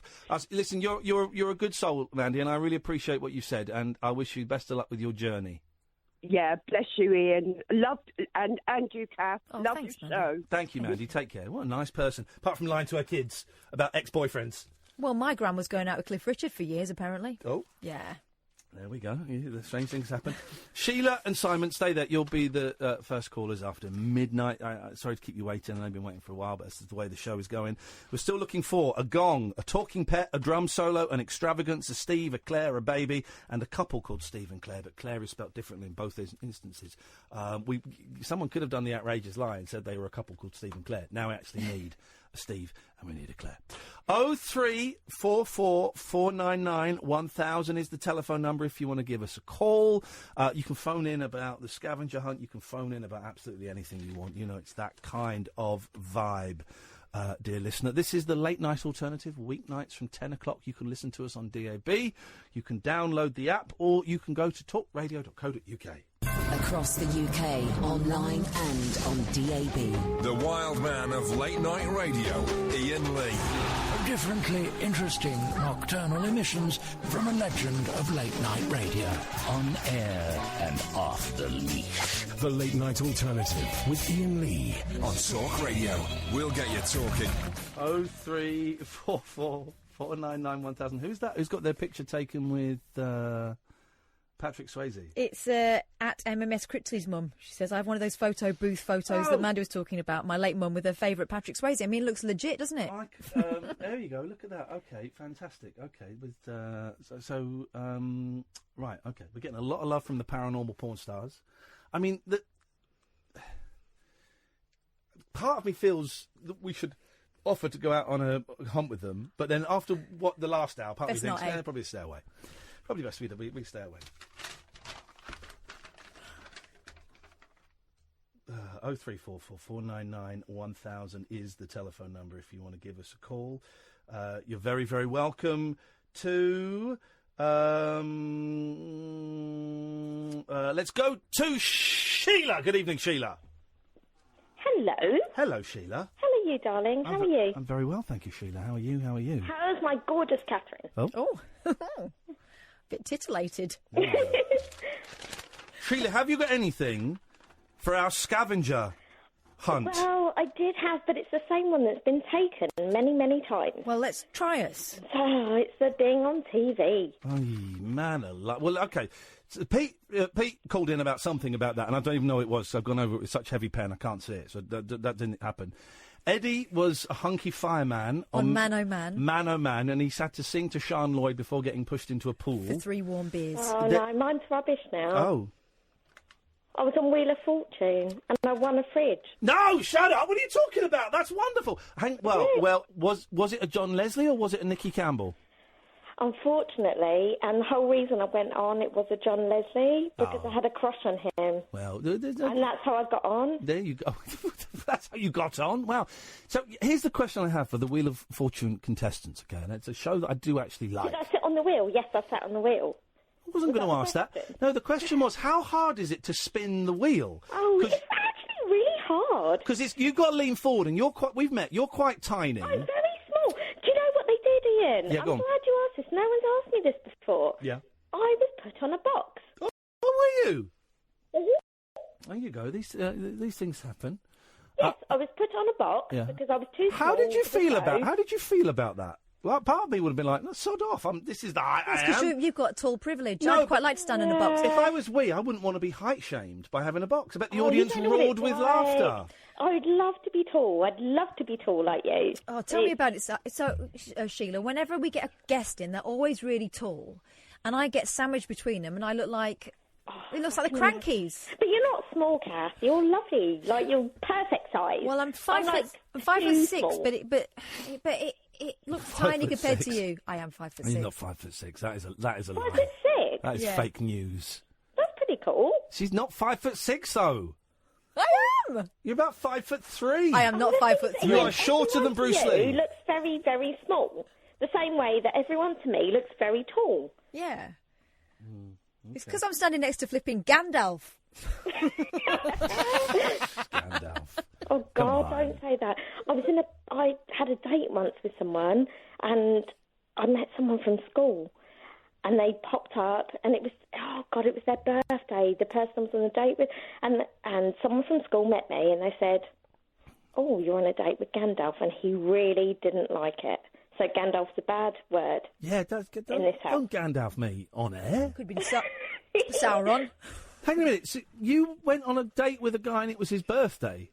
No, I was already going out with him, but it was his birthday. So you didn't go out on a date with him on your boyfriend's birthday? That's outrageous. Oh, no, stop this now. Okay, let's go back. Yes. Wind back. Right. Rewind. Yes. So that was my thing. The only thing I've got is... Okay. Do you know what? I mean, he's a fireman. He's a hero. He's also a loser. He won't be listening. Okay. We've got. He didn't get spun. We've got Sheila on the Wheel of Fortune. I've written WAF there to say. And I know that I probably shouldn't say, but obviously I got on it because I wanted to meet John Leslie. But perhaps that's not allowed to be said now. Well, no, you said it, and it's allowed because John Leslie is a top presenter and he's a good guy, and not being found guilty of anything. No, of course not, because he wasn't guilty of anything. Sheila, thank you very much indeed. I thought John Leslie was great. What was that program he did where he was like Space Commandos? What? He did like a program where it was sort of like Krypton Factor. But it was like you were like space cadets or space. No, space cadets was Johnny Vaughan. You were like space commandos, and you had to run around with like helmets on. Was it called Scavengers? 1994 to 1995. Describe it. Oh, yes, it is. British game show that aired on ITV 23rd July 1994 to 21st of August 1995, hosted by John Leslie. Plot summary. The commander of the shuttlecraft Vulture, John Leslie, leads 2 teams of scavengers to the stricken cargo ship Cyclops in an attempt to retrieve salvage. Yes, man. Each team of scavengers is formed from 1 man and 1 woman. One team competes in yellow, the other in red, and the salvage they're attempting to recover is usually marked with their team colours. The commander and the scavengers are joined by a female android, played by actress Anna Galvin, who provides directions and tactical information And I bet to a the little team. bit of humour as well. I bet the android provides a little bit of humour. Yeah, dry android humour. You were rubbish. My battery It sounds good. How come it only lasted a year? Outrageous. Let's go to Simon. Good evening, Simon.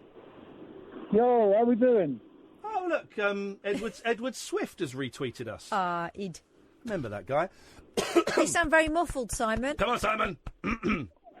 Oh, how's that now? Still muffled. It's better. It's better. Simon's a busy man. Simon's keeping this country, this economy going by shuttling losers and drunks and businessmen and all kinds of interesting people around. So let's respect Simon's contribution to society. Let's flash forward 5 minutes and see if you're still respecting Simon.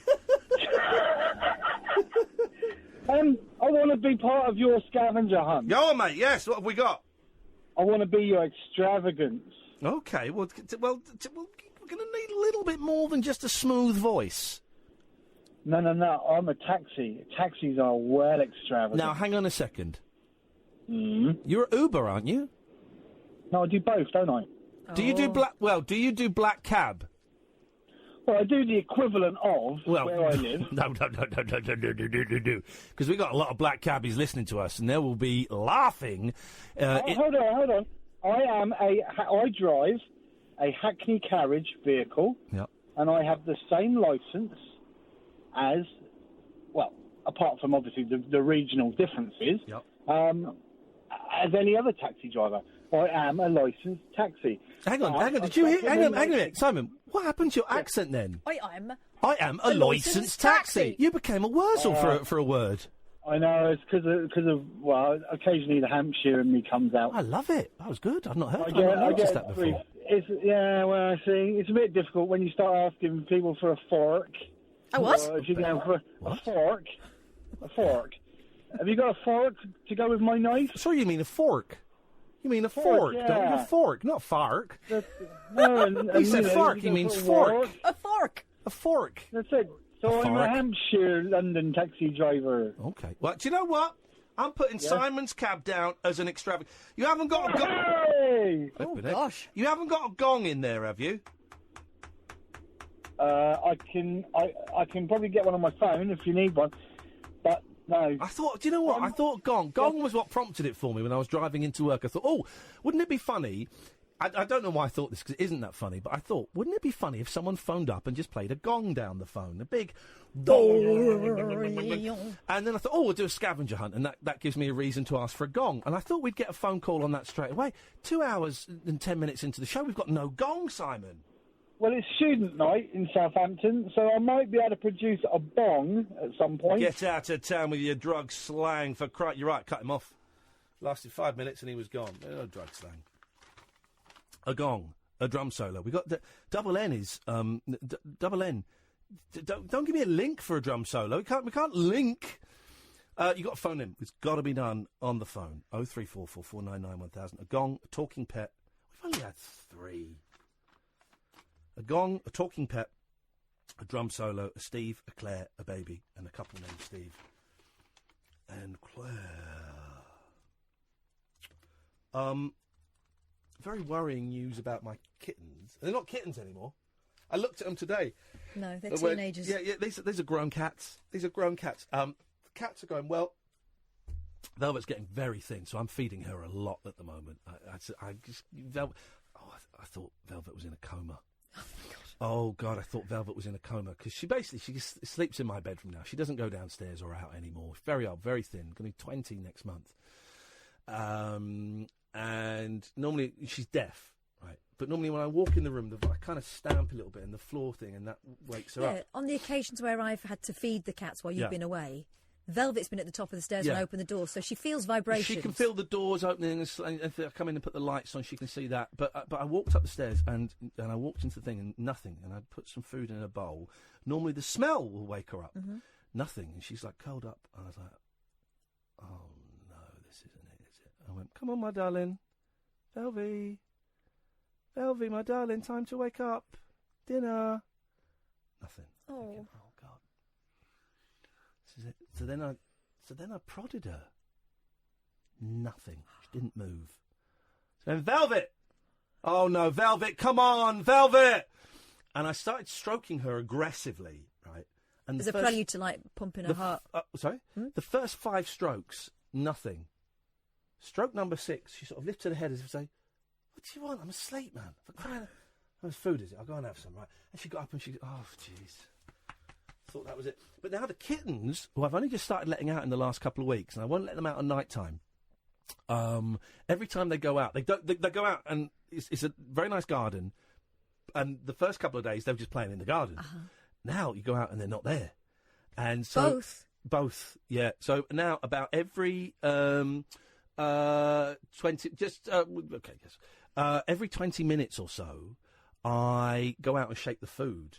And it takes longer and longer and longer for them to come back in. And there's a train track at the end of my garden, and they come from the train track. And today I was in the living room, I was looking out, and Lucky, the black and white one, was on next door neighbour's shed's roof. Cocking. She's on the roof. Thinking, what the flipping hell are you doing? It's outrageous behaviour. We got another 45 minutes of this, then Paul Ross comes in and does a show. 0344 499 1000. This is Talk Radio. Unmissable late night radio with the original king of unconventional conversation. Make contact with Iain Lee. The Late Night Alternative with Iain Lee on Talk Radio. 0344 499 1000 is the telephone number. If you've just tuned in, you missed like some show, man. You missed some kind of show. What you got, Catherine? You got anything? Yeah. Let me see. The switchboard is empty for the first time this evening, so we'll wait for your phone calls, guys, and we will sit here and we will chat. All right, here we go. Yep. Man sells dates with himself for Valentine's Day. Prices start from £7.81, which I think is very reasonable. Hey, that sounds like a bargain. What a nice guy. A man is selling a selection of date packages for Valentine's Day in order to find someone special. It's just to be America, doesn't it? Because if it's £7.81, then that's $10. Oh, he's from New Zealand. Oh, okay, right, yeah. One man has come up with an incredibly unique way to ensure he has a date for Valentine's Day by selling himself for the evening. Peter Wilding from New Zealand is offering women the chance to buy a date night package with him. The singleton claims to have suffered... a bleed on the brain when he was 12 years old, which nearly killed him and prevented him from dating in his younger years. So what? Who cares about a bleedy brain? Well... He's now hoping to make up for missed time by offering his romantic services with the goal of finding someone special to date. Okay. Here's the news flash, ladies. He's not a minger. Peter advertised his date packages on a Taupo notice board page on Facebook, where he shared 8 date options for women, plus 2 extras they could purchase. He wrote, I'm being on my bestest behaviour. Valentine's Day is 10 days away, so it's time to get booking. Rent me for Valentine's Day. I offer different packages. Price is negotiable. Prices for the date start from $15, £7.81. Is he a mangina? A what? A man whore? I don't think so. Is he not? No, I think he's just... He's not offering his mangina? No, I think he's just enterprising. Okay. £7.81 will get you the basic hangout for an hour in the morning, just as friends. Do you know what? I'm up for that. If I was in New Zealand, I'd hang out with him. Double this price will get you 2 hours together in the morning with chocolates and holding hands thrown in. Okay, it's starting to get a little bit raunchy. As you shell out more money, you're entitled to more perks, such as a swim in the spa park, a slice of pie and a drink, a classy McDonald's meal. Oh, hang on. What's a classy McDonald's meal? Is that one where you're allowed to use napkins? And a photo of you two together to cherish forever. Peter will also let you pay him to have dinner with your parents, but he'll charge more if he has to play with your younger siblings. And if that weren't enough, he'll even pretend to be your boyfriend on Facebook for 2 whole weeks. If you want How much is that to have him as a Facebook boyfriend for 2 weeks? It doesn't say the actual price. Oh, here we go. Here we go. If you want something a little steamier... This bleed on the brain has turned this guy into a genius. You could always purchase the 15-hour overnight combo for $150. That's £78.14. Overnight combo. For this price, you get picked up by Peter, will enjoy dinner together, and then go camping in his Nissan Basara. There'll also be some snuggling and kissing offered if you feel like it. Right. This guy's a genius. He has, this is the dream of most men, isn't it? To be paid to make out. Make out in your Nissan. At the end of the Facebook post, Peter stipulates that he'll be rejecting women for dates based on their age, and that even though he's mainly doing this for a laugh, it legit would be cool to go on a semi-blind date with someone, so prices are negotiable. All right, so if you... He might do it for free. Yeah, if you're fit enough. Speaking to Stuff, I don't know what Stuff is, he added that if anyone needed more incentive to date him, he promises to always make you laugh, and revealed that his greatest asset is his rocking beach body. Is he fit? Is he buff? You like that sort of thing? Oh, I don't understand the eyebrows. He's got to be like 25, hasn't he, with eyebrows like that? Yeah. This is how I'm aging people these days, by their eyebrows. eyebrows. I do not understand what those eyebrows... Yeah. Oh, no, he looks... I mean, the eyebrows are weird. They're like slugs, but he looks like a good-looking guy. Yeah, there's no need to be charging, I don't think. Well, you do have to think, what's wrong? Yeah. What's wrong? Is he weird? Is he weird? Is that what's going on here? Could be. Anyway, so there you go. £7.81 though sounds like a snip. It's Valentine's. Is it Thursday? It's Valentine's. One of the biggest scams of all time. We'll be talking about Waco and. Just keeping it romantic for you. Did you listen to all of those? Yes, Wake Up to Waco. I did, and actually, podcasts? joking aside, flipping out, what a horror! It is a horror, but with some moments of humour actually. But I think Chris Warburton, and I think the producer, that's where a lot of that, and he did acknowledge that last time. It's an Irish guy whose name escapes me, but we'll give him props. It's an amazing story, and it is told brilliantly. I mean, it's weird that though, isn't it? Chris Warburton's coming on. He's been on before to talk about his the staircase murder thing. That was it.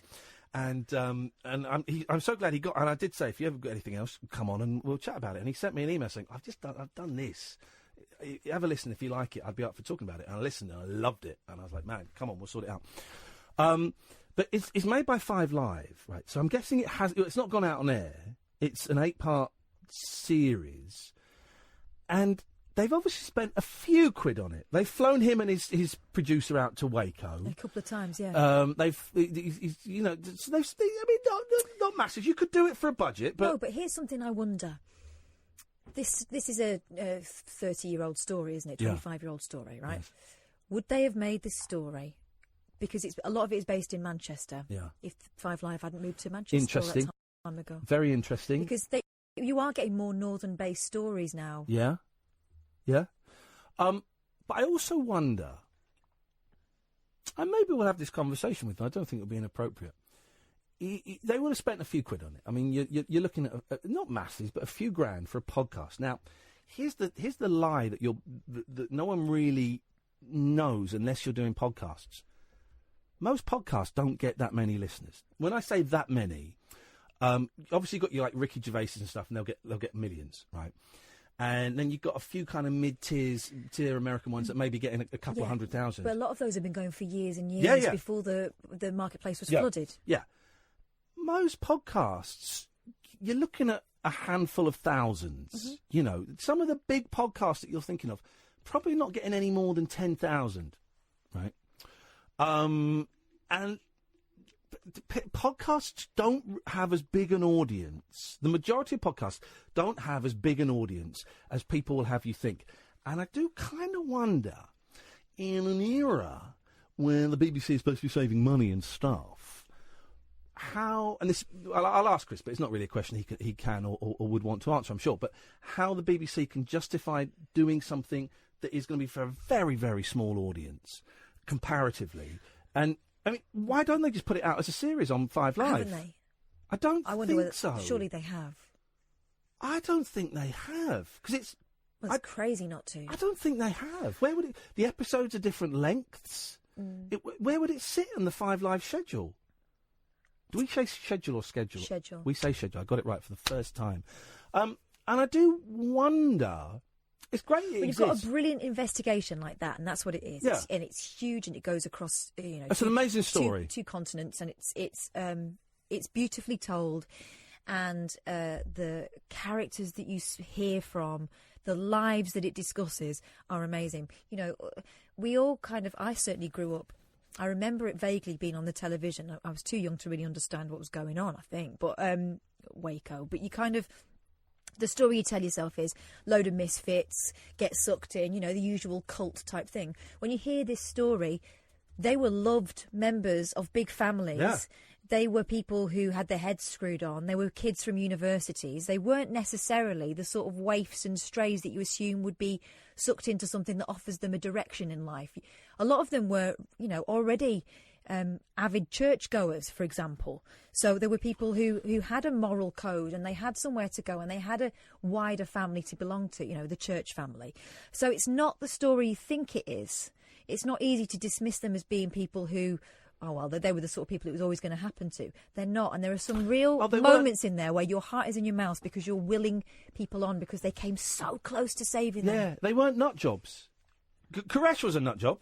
Koresh was probably a genius. He was a master manipulator, very, very intelligent man, and knew the Bible inside out and backwards, and was an amazing personality. Probably a genius. Probably his ability to manipulate and convince convince people that he was Jesus, but he's the second coming. The fact that he would convince... He had married couples in there, and he'd say to the husband, God has told me I've got to have sex with your wife and get her pregnant. And then further along, and this is the awful, really awful part of it, and your daughter. God has told me I've got to have sex with your 14-year-old daughter and impregnate her. It's God's will. So I'm just going to take up sex. And they went along with it, but they weren't nut jobs in the traditional sense. They were vulnerable people who had a particular branch of Christianity. I think it was also a slow burn. Yeah, you accept this part, right, now we're going to just add a little bit more to it. And before they knew it, they were in over their heads. And a lot of them realised the danger, but they were too far in by then, weren't they? Yeah.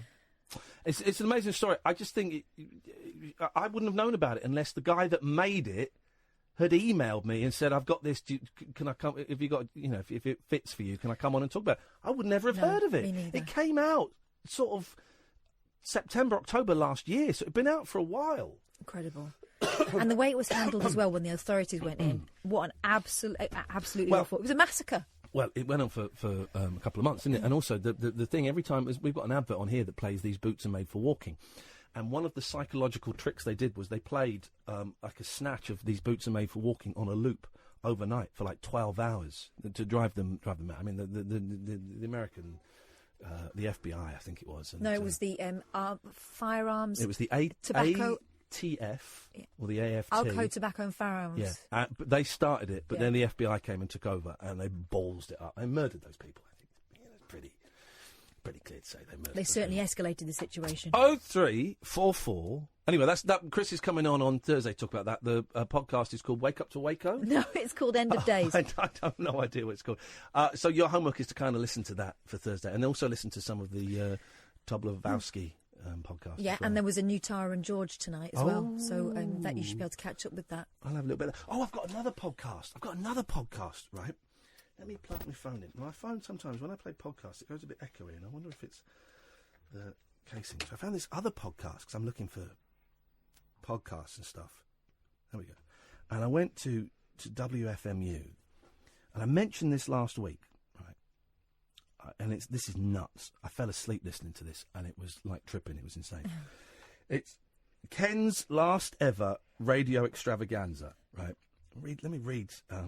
That's the whole title of the show. Yeah, let me read the description. Ken's last ever radio extravaganza. Oh no, that's the thing. Hang on. Details. Live improvised sound collage experiment. Weaving mesmerising, loopy-layered found soundscapes, riding the liminal spaces between waking and dreaming. The liminal. I've never heard liminal taken. I'm gonna play you a bit. Here we go. This is nuts.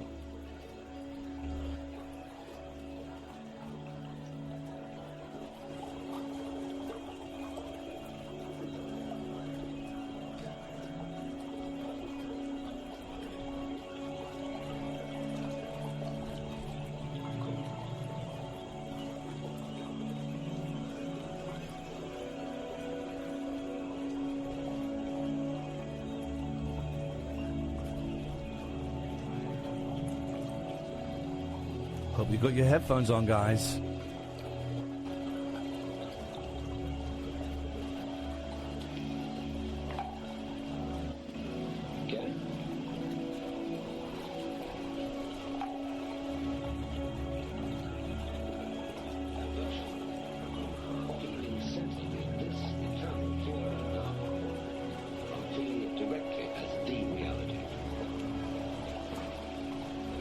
Again then.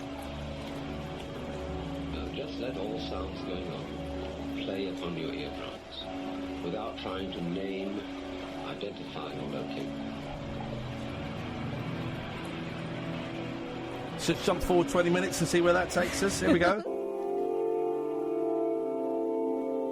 When I get to it, we're talking.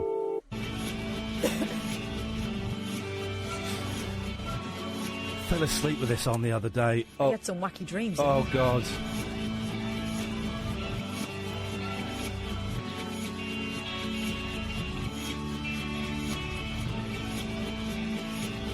Yes, man.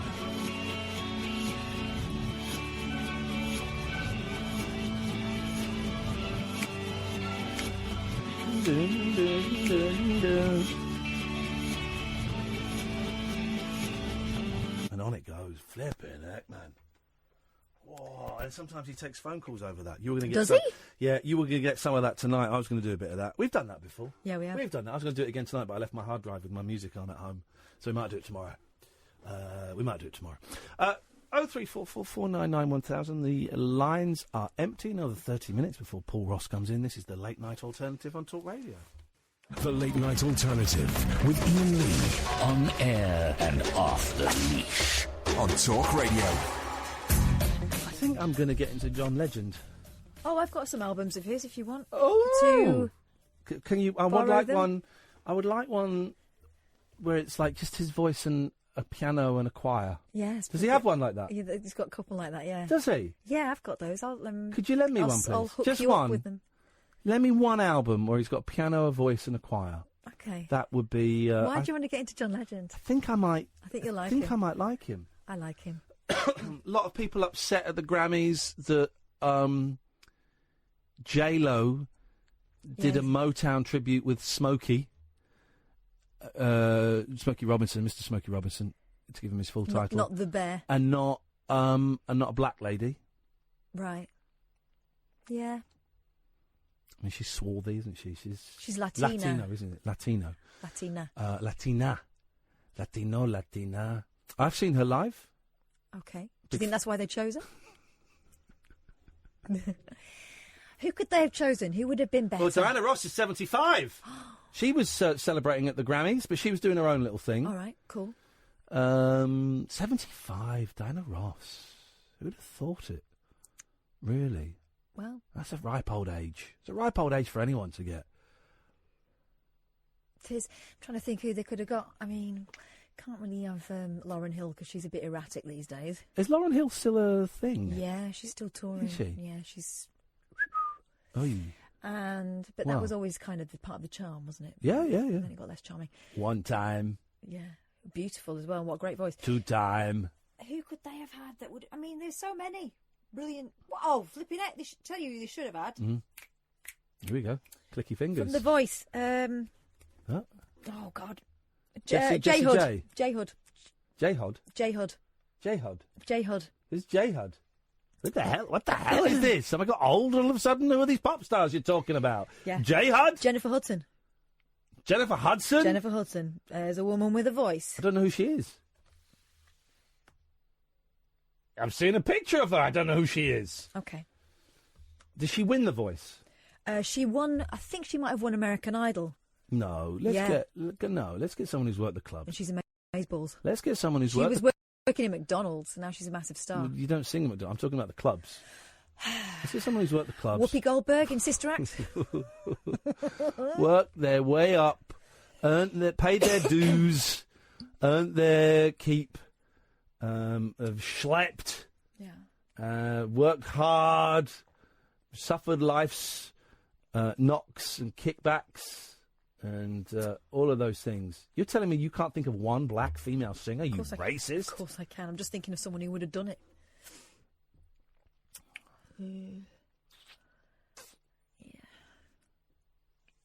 What's wrong with Alicia Keys? She was there. I can't think of it, but then I've always been. This is the thing. I'm well aware of this. I am a big thing. When people say what music do you like, I can very specifically say I do like white pop, and that's not in any way a racial slur. It's generally, you look at my record collection, 80% of it is white pop bands. Now, pop is a broad term because I include XTC. I go from the Monkees to XTC to the Beach Boys to the Beatles to to Can maybe. Maybe not quite so much Can. But I remember black music does not play a huge part in my life. I remember when I was like 15 though, and I discovered Marvin Gaye. What the heck is that all about? Jeez, that guy's great. He's great. But no, I don't know many current pop singers of any ethnicity. If I'm completely honest with you, I would struggle to name any. Well, maybe that's what happened with the guy who was making that show up. Maybe. He pissed off Ariana Grande, didn't he? Did he? Because the guy that made the show up, and here's the thing, bizarrely, I'm sort of online friends with one of the guys, a guy called David Wilde, who makes a lot of these shows, writes a lot of these shows, because I was going to license a record off him, and then I just didn't get through. But we've been DM'd each other a few times, and I sent him some of our records. And he writes, David Wilde wrote, do you remember about 5 years ago, there was the anniversary of the Beatles playing on the Ed Sullivan Show, and it would have been 1964, so it would have been 5 years ago, it would have been anyway, it was the 50th anniversary of the Beatles playing the Ed Sullivan Show, and they did a big, massive Grammy special, The Night That Rocked America, and it was loads of artists paying tribute to the Beatles, and Paul and Ringo in the audience, and at the end, Paul and Ringo got up and played some songs together. The guy I've been DMing, he wrote that show. Oh. He wrote that show. He's friends with friends with Paul. He hangs out with Paul McCartney. This guy. But this isn't the guy that Ariana Grande is annoyed with. So she won a Grammy, I think, for a song, and she was scheduled to perform. And then her performance got cancelled. And about a couple of days before, the producers of the Grammys put out a statement saying, we really wanted Ariana to play, but we just left it too late, and we left it too late for her to put a show together, so unfortunately she won't be performing. And she said, no, they didn't. She said, I could have done it. She said, excuse me, guys, anyone knows me knows I could put a show together. I could put a show together in a day. You just wouldn't let me do what I wanted to do, so I had to walk away from it. She said that she was being crushed creatively, didn't she? And get on there and sing a medley of your hits, love. That's how showbiz works. But I thought it was great her calling them out, because they put it on her. Yeah. But we've all had here's the thing. Whenever, and you've got to be careful when you leave a job. But whenever I've left a job, it's always, you never leave a radio job. If I quit LBC, but only because I knew I was going to get the sack. But more often than not, you get told, thanks very much for that show today. Don't come back tomorrow. We're going to buy you out of the last 3 months of your contract. That's how it works. So whenever someone leaves a radio job, the company, generally this is how it works. The radio station will say, we have been working with Iain Lee for the past 4 years, and we think he's a great talent, and we wish him the very best of luck with his future. We've both decided it's best to make mutual decisions, move on. And what the presenter generally does is kind of go along with that. Because they release a statement saying, well, thanks, I've had a great time working with them, and it's just time for me to move on and spend more time with my family. Because you don't want to look like trouble to the next employer. This is the reason, right? You don't want to look like trouble to the next employer. But the more I think about that, the more I think that's bullshine. if you also no one wants the taint of No one wants the taint of being sacked or being let go, right? Which is all it is. It's generally, it's not you've been sacked. You've just not had your contract renewed, and they're stopping it a couple of months early. You get paid out. It's fine. But no one wants the taint of being sacked, because people go, well, hang on, why was he sacked? Was it behaviour? Was it his attitude? What was going on? But everyone in radio knows that's how the industry works. That Well, everyone in radio knows that. Really? Yeah, I wonder whether the listener cares. Oh, I'm sure the listener doesn't care. I'm talking about the inside. We're going a little bit up our own. Everyone in radio knows what the code is. Yeah. No, I'm only doing it because no one's calling us. No, but I was going to say, I've been. Okay, let's just say it. The last job we had. Yes. There was a folklore. There was a tale being spun about what happened and why you left. Well, I can't speak because I've signed an NDA. I haven't signed anything. Good for you. Here we go. Let's get the dirt. So they did a course, I think, to make sure that everyone knew you had to go on a course what the score was and how they were encouraging personality, but not that much personality.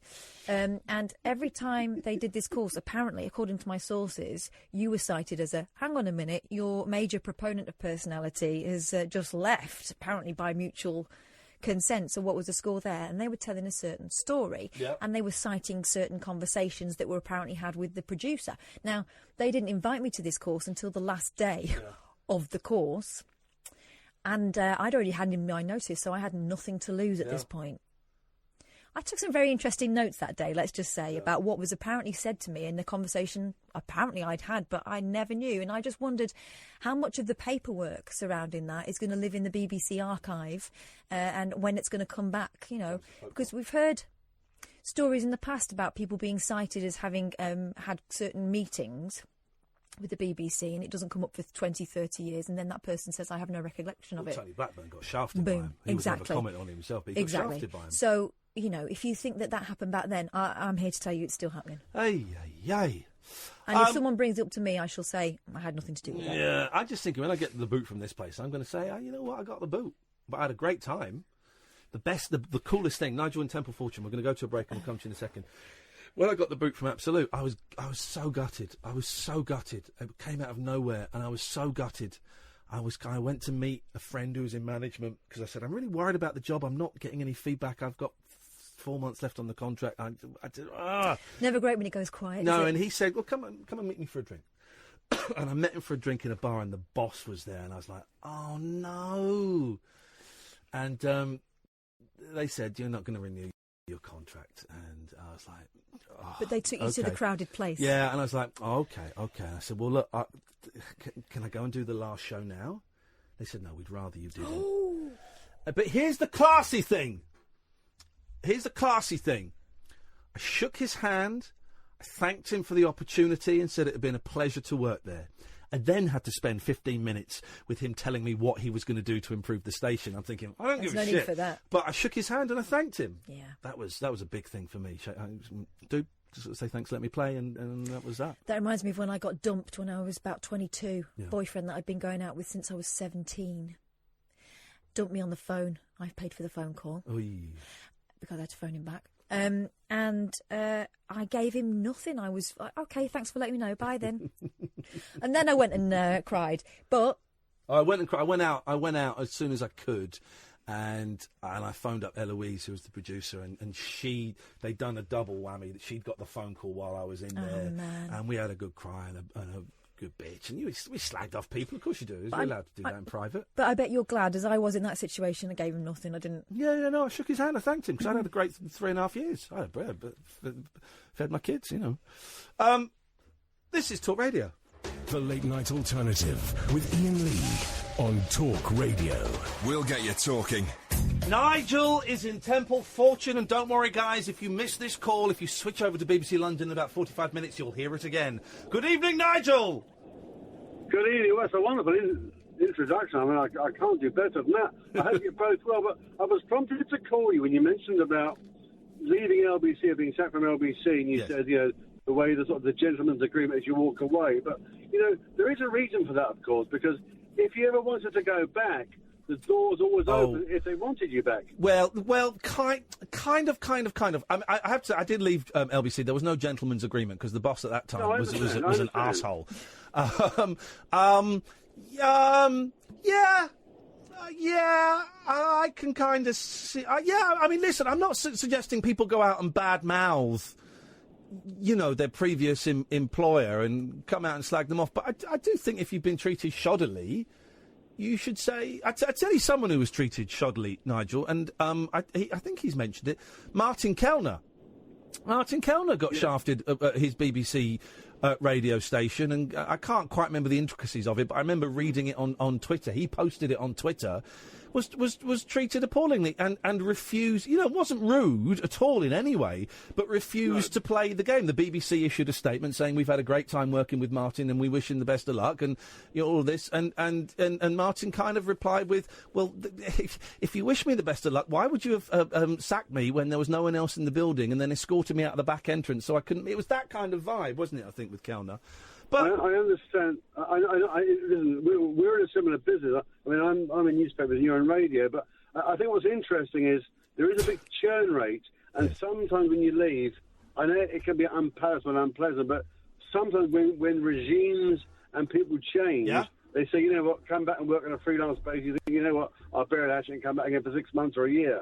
Oh, yeah. Here's my prediction. I've been saying this for years, and do you know what? I'm meeting up with Clive Ball next week for a coffee, as we do once every 6 to 12 months. We meet up for a coffee. Now, Clive Ball, one of the greatest broadcasters this country's ever seen. And every time I see Clive, I left LBC, 9 years ago. Every time I see him, I say, I'll be back. I'll be back at some point. I genuinely believe at some point I'll be back on LBC. It may not be for another 20 years, but everything is... In this business, where there are only a certain number of employers... it's cyclical. I'll be back at LBC. I'll be back on BBC Local Radio at some point. I've been on BBC Local Radio since I got shafted. I've certainly been on the BBC since I got the boot from it. It's all cyclical, Nigel. As long as you don't go around stabbing people and, urinating in faces and things, then everything... I've lost my temper with people and ended up working with them again. They've hired me again and I've apologised and... it's all cool. It's all cool, man. I will tell you something, and you as a radio professional perhaps will recognise professional. I love the way you keep saying professional. He's so far off the mark, but I'm going to go with it. Yes. I think LBC is London's boring conversation because it's lost its fun element, which it had 10, 15 years ago. Well, we don't allow fun on this show. On this station, the only time we allow fun is between 1 a.m. and 5 a.m. That's the only time. The rest of the time, fun, Nigel, is verboten auf dem Wireless. It's all seriousness on the Iain Lee show with no fun. It is all serious on the Iain Lee show. There's no fun on the wireless. The only fun is during the Paul Ross show. You will have fun during the Paul Ross show. Yeah, because he's worked very hard to create that fun. One of the worst school trips I ever went on was, it was like to Whipsnade or something, and it should have been fun, but Mrs. Bartram, the teacher, I had a lot of run-ins, said, OK, everybody, you will have fun today. I thought, I will not. Was she being dry and amusing? No, she was being... Right, because I say daft things like that to my nephews, but they know I'm joking. She meant it. She meant it. Come in, Paul. We've run out of material 9 minutes early. We could do with... So you're the turn. You're the turn. You are in trouble there. Funny you say that about Mrs. Bartram, because all my school teachers were called Miss, and I'm such a horribly creepy, oleaginous person. I never fell out with or disliked any of my teachers. Did you not? And I've never had a row with a single boss I've worked for apart from once, and he ended up apologising to me. BBC Local Radio. I'm just a creep. Kath's not disagreeing. Kath is a creep. I did not. I'm not a creep. You're a bumlick. I'm not a bumlick. I did not. School and I did not sit comfortably together. But the minute a teacher says you're going to have fun, I'd think, yay, whoopee. You thought, I'm not. No, I'm not. I had a miserable trip to Whipsnade, yes. I got sent out of class once and I was standing out in the corridor and I remember hearing the clip of the headmaster's heels coming down. He was wearing heels for some reason, I don't know why. Hey. Coming down the corridor. Was your name Sharon at the weekends? He was coming down the corridor, and I was thinking, I'm for it now. And instead, he just greeted me and assumed I was on some sort of, boffin business. Oh, I love what he said. I got sent out of the class once. Was that the only time? She only sent me out because everyone else would have told her to F off. Oh, dear. It was one of those classes. Oh, so she had to use she had to you pick to- on someone, yeah. Wow. Just went out. Outrageous behaviour. What's on your show tonight? Well, Ross?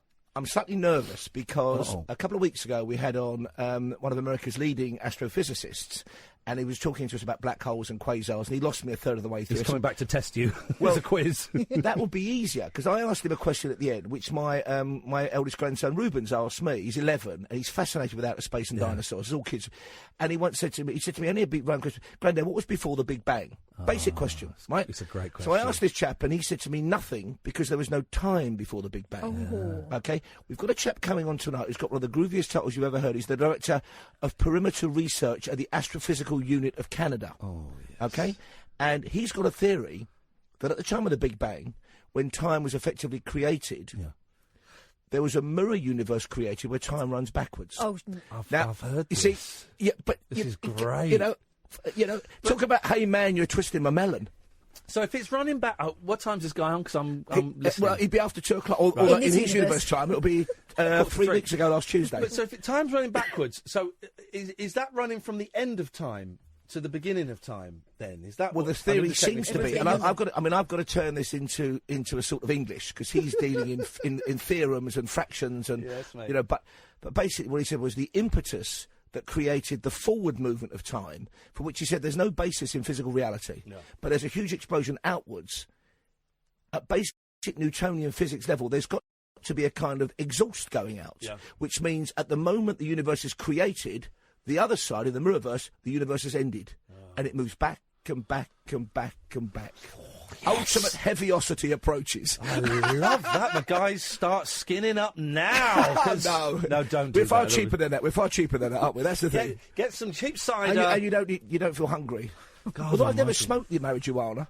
Yeah? I ate it once Did years you? ago, and it just didn't. I mean, people always think it has no effect on you, because I've never smoked. I've I done used to sadly be- plenty of other things, but never smoked it. I used to be a massive caner. I remember, I'm not for a long time now. My mum's got MS, and I remember kind of saying to her one day, "Look, if you want to try marijuana, I might be able to get some. I work in television. I might know someone."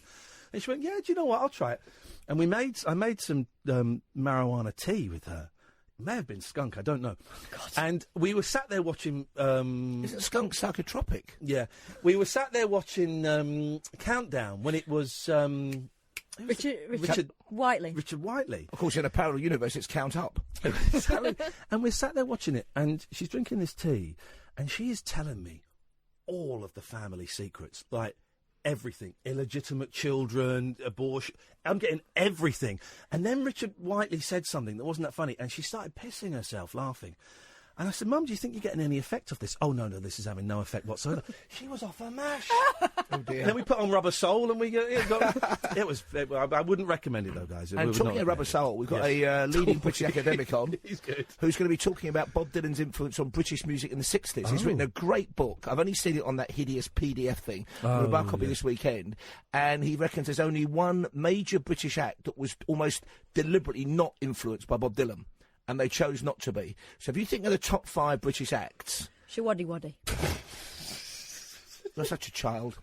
Don't be silly, Kath. I'm of the 60s. It's got to be the Kinks. The Kinks is the right the answer. most British. The Kinks, that kind of vaudeville stuff. And apparently Ray Davies heard it and said, "That's not for us, lads." Yeah. And so he wrote on the back of that. He wrote deliberately dedicated follow fashion. Funny. So we're talking because that's the Beatles just copied him. Norwegian Babies Wood in Black. Babies in Black is just a Bob Dylan song. Good job. But Bob Dylan, because Bob Dylan, going back to marijuana, Bob Dylan thought they were stoners when they weren't. Because in the song "I Want to Hold Your Hand," what's that? I get high. He thought it was "I Get High," and he thought they were putting in like drug references, and they're like, "No, we're just singing I Can't Hide." Anyway, don't do drugs, kids. They're terrible. I do listen to Bob Dylan, the Beatles, and the Kinks. Yes, please and do. Shawaddy Waddy, Under the Moon of Love. Let's go for a little walk. Shawaddy Waddy. Don't. Right. Anyway, let's end this nonsense here and now because I think we've gone on for far too long. Catherine, thank you very much indeed. Podcasts are plenty, dear listener. Don't forget there is kind of a best of podcast of this. We've got if we get guests on, we'll put the guests out. We've got plenty of guests coming up this week. I missed paranormal porn. tonight. Did it work? I was worried that I offended them when I said, You "Does didn't. it put She found it hilarious. Does it put the willies up you?" Yeah. But that was Kath's joke on Twitter. It was. Well, it doesn't He matter. steals all my jokes. It doesn't matter. Well, no, I don't steal them. It's for the benefit My of the judge, show. T.S. Eliot once said, immature poets borrow, mature poets steal. Yes. You're a very mature poet. Thank you very much indeed. I've got no qualms with that. You write them and I'll sell them. Yeah, okay. I'm like Dave Hill and you're like Noddy Holder. Okay. Thank you I very much. quite like that comparison. There we go. Thank you. Baby, baby, baby! Was that Lee Marvin? Or Hank Marvin? Where did that come from? Flip it out, boy. Dear me. I think she was trying to... Nothing like it. Trying and failing. That is it. We are done. Go and get podcasts. Go and listen to stuff. Paul Ross is coming up after the news. Dear listener, this is Talk Radio.